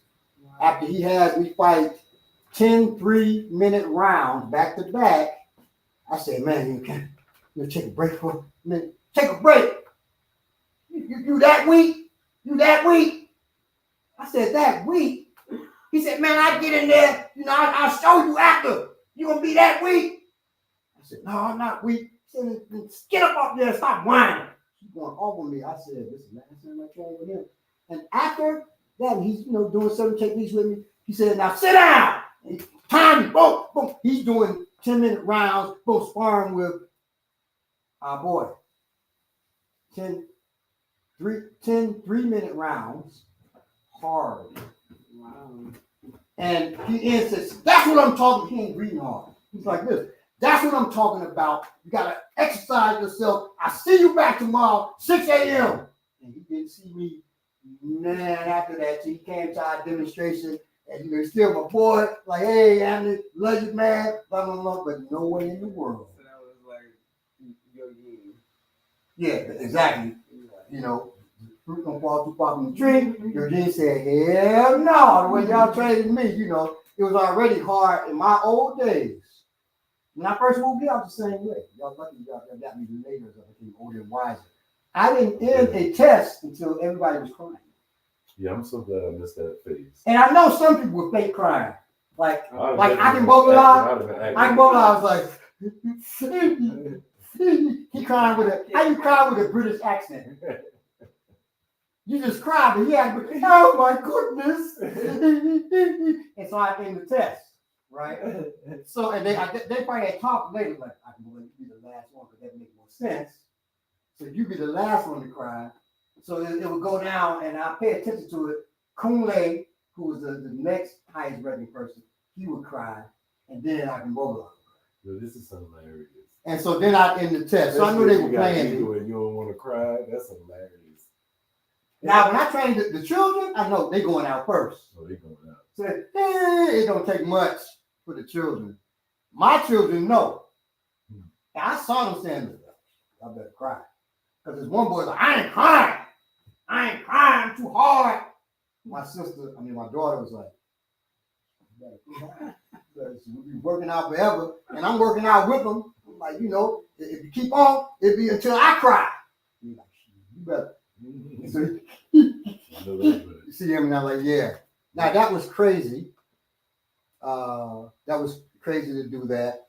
But that's how we were trained. But we need a reminder too. It's like Bob was saying, just remember, give somebody a compliment, some appreciation to somebody else. Appreciate yourself, give yourself a pat on the back, and then give it to somebody else. I said one time on Facebook, if you have a son, daughters a lot of times will compliment. I'm going to tell you where this came from real quick before we close out. I said, okay, tell him you love him. Tell him you believe in him. Okay? And where they came from, I was selling books with two other authors, Milton Davis and Gerald Coleman. We were at the Sweet Auburn Festival. Sweet Auburn Festival, you get thousands of people, right? And over the 2 days, pretty much sold out all our books, all to women, all to girls. We had several boys, I say at least 12. Mommy, Daddy, I want the books. Oh, boy. The women and the men. Oh, boy, you don't read books. I'm going to get you I'm going to get you a football, boy. And the boy looked hurt. He's like, I want the book. Boy, you don't do no reading. The daughter. He said, you want one of the books? She looked still. Yeah, this one. And the son said, you should probably read that one. I said, he's getting making sure she get that one so he can read. She said, well, yeah, that one too. They said, okay, they get her both books. I'm sure she was working it out with her brother. I'm going to make sure he gets the book to read. They shouldn't have to do that. We just supposed to be brutes and perhaps the father, that's all he was. You want more for your children than you are. I want my son to be better than me, not a carbon copy or weaker than me. Damn, whatever my weaknesses are, if I see them in my child, I have to try to get those out of him. When my son was getting ready to take the SAT, I ended up with a perfect score on the SAT. I always say I was lucky. I'm a great test taker. But I said the fractions, I can do them. I learned Math Tips and Tricks, which I got this book for my daughter. Math Tips and Tricks. Get that for yourself and for your children if you can. It simplifies stuff a lot. Well, I remembered those things. I don't remember no more after I took the SAT. I'm done with that, right? I said, I'm weak in fractions. I'm great with math, except fractions, I suck at them. Fractions and decimals, because they're related. Well, and I'm just refreshing now that I'm working with my daughter on the tricks to deal with them. But I sent him to Akimobile, who's a mathematician. Not saying, we just bad, not family at math. That's the dumbest shit ever. He don't have to be bad at fractions. Not, it's just in the blood, we bad at fractions. Shut up. No, fool. Even as a joke. Right, hell no, because you can actualize jokes. And all jokes is reality. If you're saying that, you really kind of feel that way. Well, I'm a dummy, so my child got to be a dummy too. No, you just continue to be a dummy.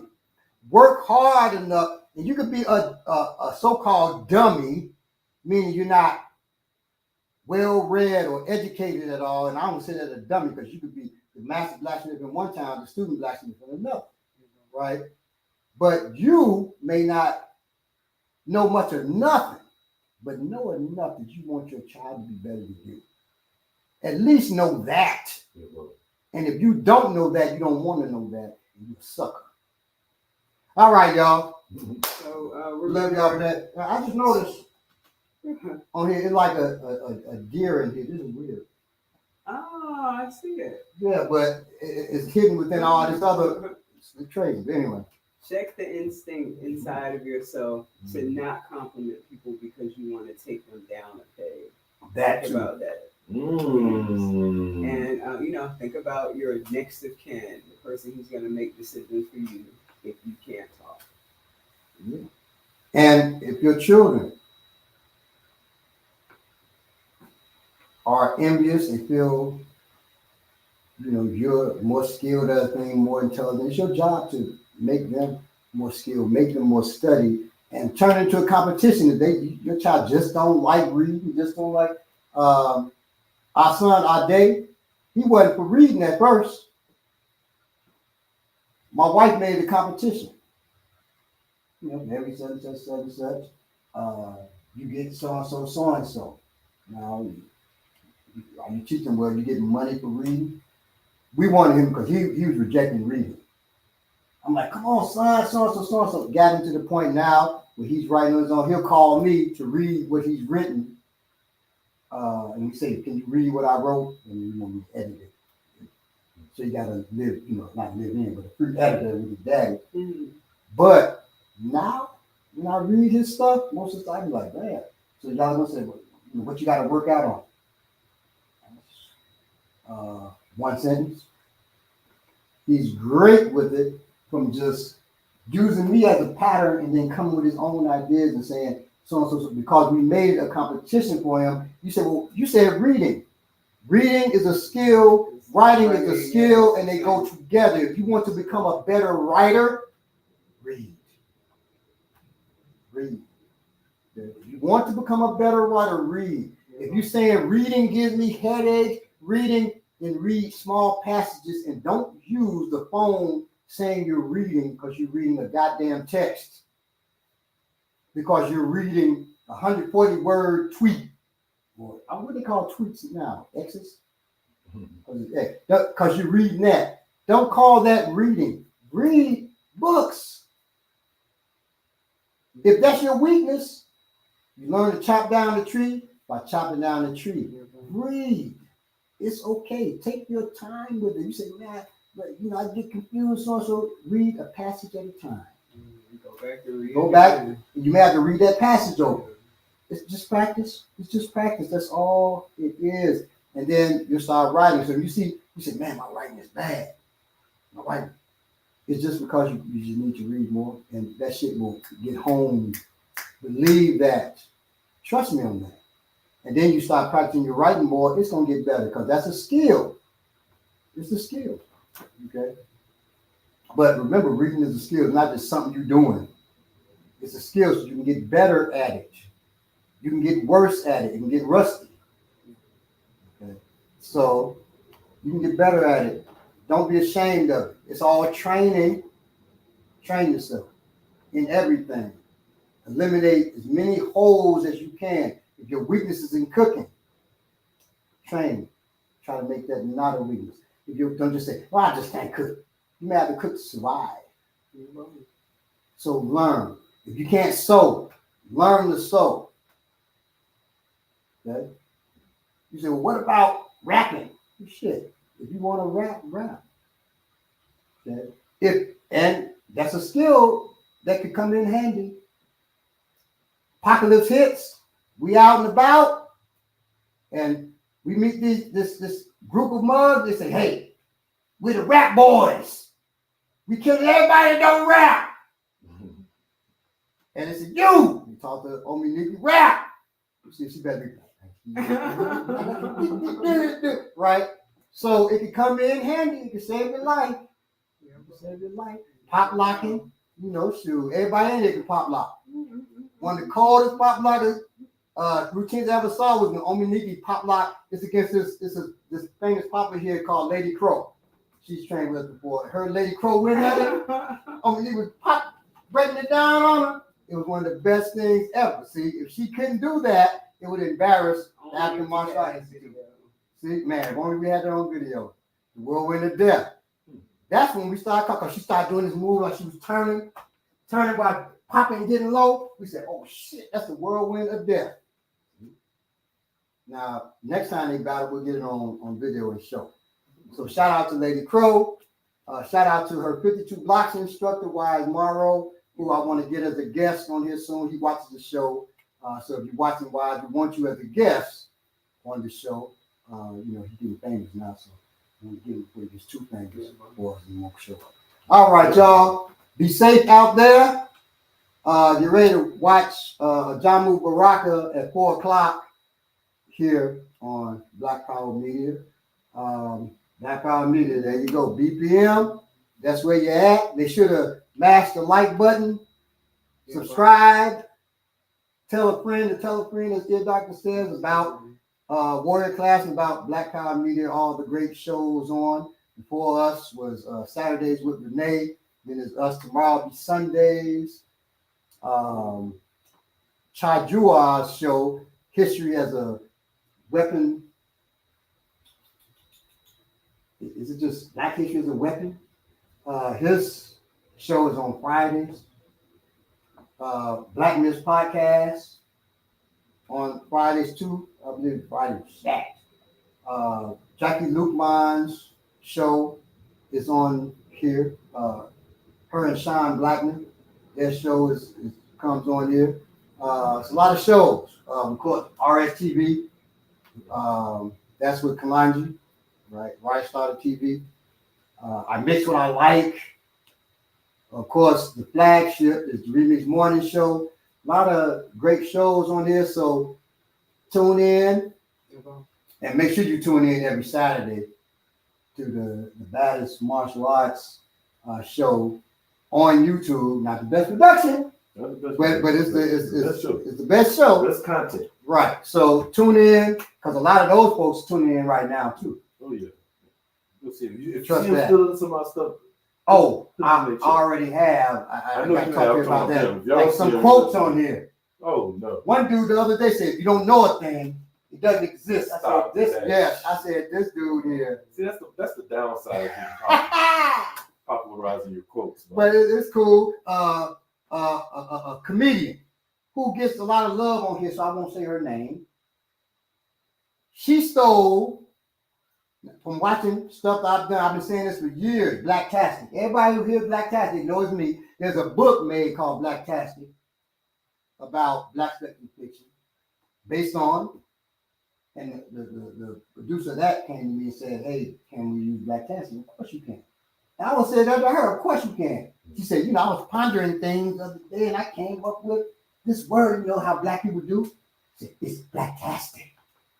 But the beauty is, is he full instructor by King? No, assistant instructor by King. His wife, Ashun Collier, said, hey, that's my comrade's quote.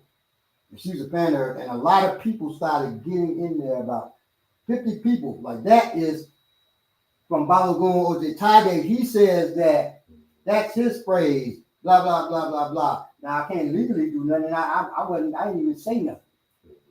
But people had my back on that, and she know that comedian showed me. And I mean, he has a festival called Black Tasticon. Right, that too. Black Tasticon. Throughout my books, you'll hear me saying Black Tastic from nonfiction and fiction books. So that kind of stuff happens. You know, people would take your stuff and, you know, take a shit. It's willy-nilly. It's all free fall. You're just going to take their job. Or especially famous people, they figure, who knows that little person? Intellectual theft. Right. Who knows them? But a lot of people know you, and that's what's good about this social media. That people look and say, hey, I know that came from such and such. Okay. So just so you know, and if you think of who the comedian is, it's a woman, yes. She's popular on here. She's been named by certain people and taken pictures by certain people who are close to me.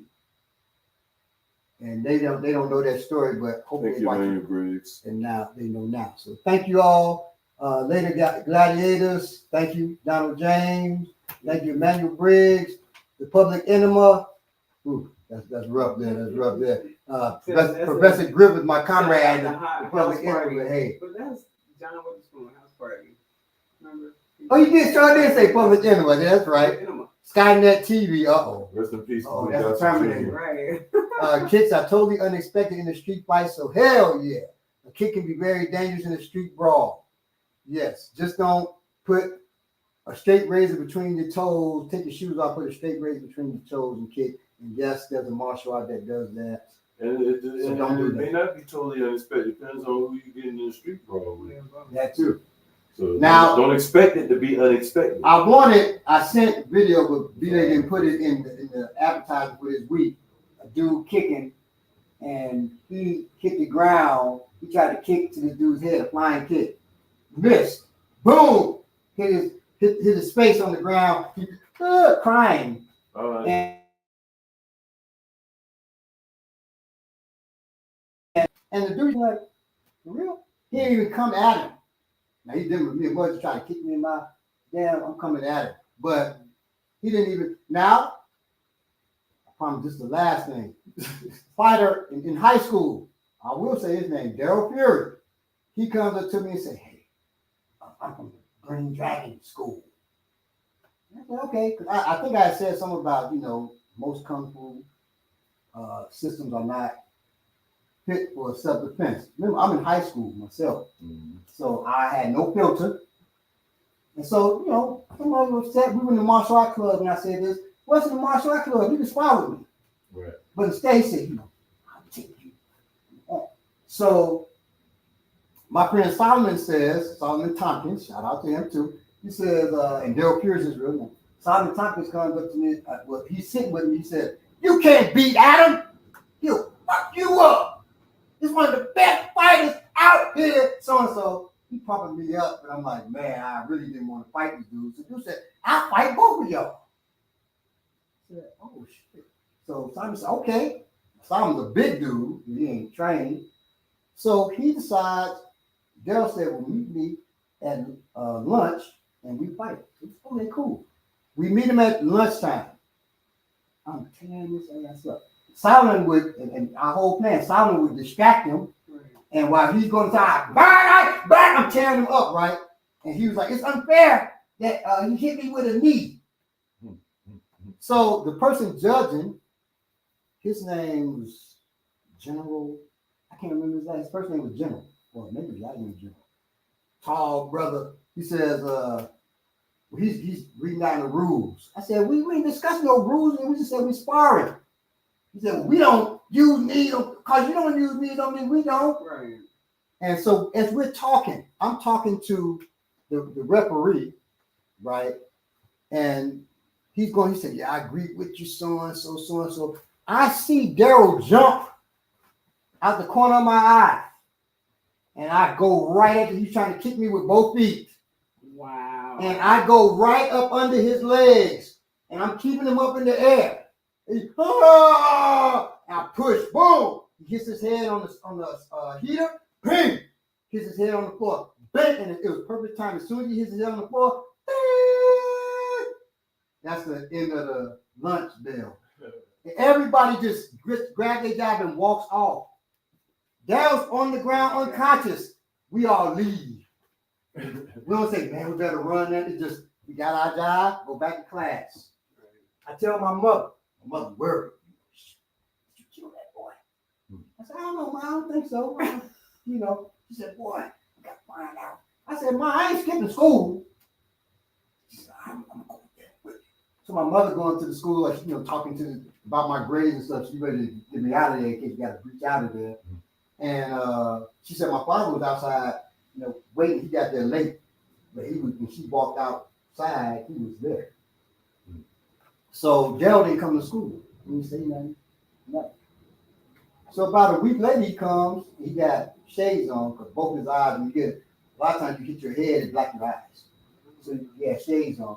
He said, "I apologize for trying to sneak you the kid." This and that. Oh yeah. So, and now I'm saying this. Anybody who went to Whitney Young and y'all were there doing it, y'all know that's the truth. I didn't ever mention it again until when Facebook started. Solomon friend requested me. I said, "Oh shit, sorry, you know, blah blah." And I posted something about martial arts. He gets in there and said, kind of like what you did to Dale Fury. I said, "Oh no, you know, you done posted the job." And so, but Dale Fury got in there and laughed. It's been decades now. He got it because that was something else, you know. So if you're doing it, the point is, if you're doing a kick, you got to be smart, y'all. Okay, yeah, exactly. Because he jumped and did thinking I ain't looking. Now that kind of was smart. You think I don't see it? He's gonna knock my ass out with a double flying 2-leg kick. Double, I don't know what the hell you call that, flying whatever in wrestling. The Green Dragon kick. Right, exactly. And on that Green Dragon school, I think got closed down because they were literally people go and challenge them at the school and they were crippling people. To prove their superiority, it's not hard to cripple another person who really don't know what they're doing. If somebody come to our school and say, "I'm challenging y'all," like the fool who came from California to challenge us, end up running because he was scared from me doing the throw, not even him. If you walk into somebody's school and you're challenging them, and you don't know them, they don't know you, y'all not cool, y'all don't have a let's get together and spar relationship, you're asking for it. You're asking for it. So, and you come to our school with that, you're going to get exactly what you're asking for. You will, you know, unless Amosun is there. Amosun was there. A sister said, "Hey, I want to spar." You know her. Now you handle it the way you should. And he's like, "No, we're not doing that right now, sister. We learning this here." "Yeah, can we spar after?" I said, "It's good you were there." Because I'd have been like, "You really acting like you want to spar right now." So you know what? Yay me, my daughter. Yay me, spar up. And you heard bone cracking and shit like that. Not my daughters, hers. All right, y'all. Thank you, young black economist. Yay. Hey. Yeah, thank you. Let me see. Somebody named Edwin J. Edwin J gave us $500. Hey, Edwin J. $500. I need to find this dude. Edwin J. I got you. All right, y'all. So love y'all. Stay black, whatever it is that you may be. Be safe out there. You're welcome for the class, and there's more to come. Be safe out there. Always be on your guard. If you're gonna be kicking, use wisdom when you kick. My brothers and sisters that are kickers by trade, by your martial art, you know, hopefully you got something out of it to help improve your kicks. If you can help us to improve ours, because that's what you do, kick, definitely hit us up. And we'd like to bring you on the show. We don't do gotchas. So if we bring you on the show, we're not gotcha. embarrassing you, you really are interested in what you have to say. So thank you all. Stay black, whatever it is that you may be. Peace. And appreciate y'all too. Peace out.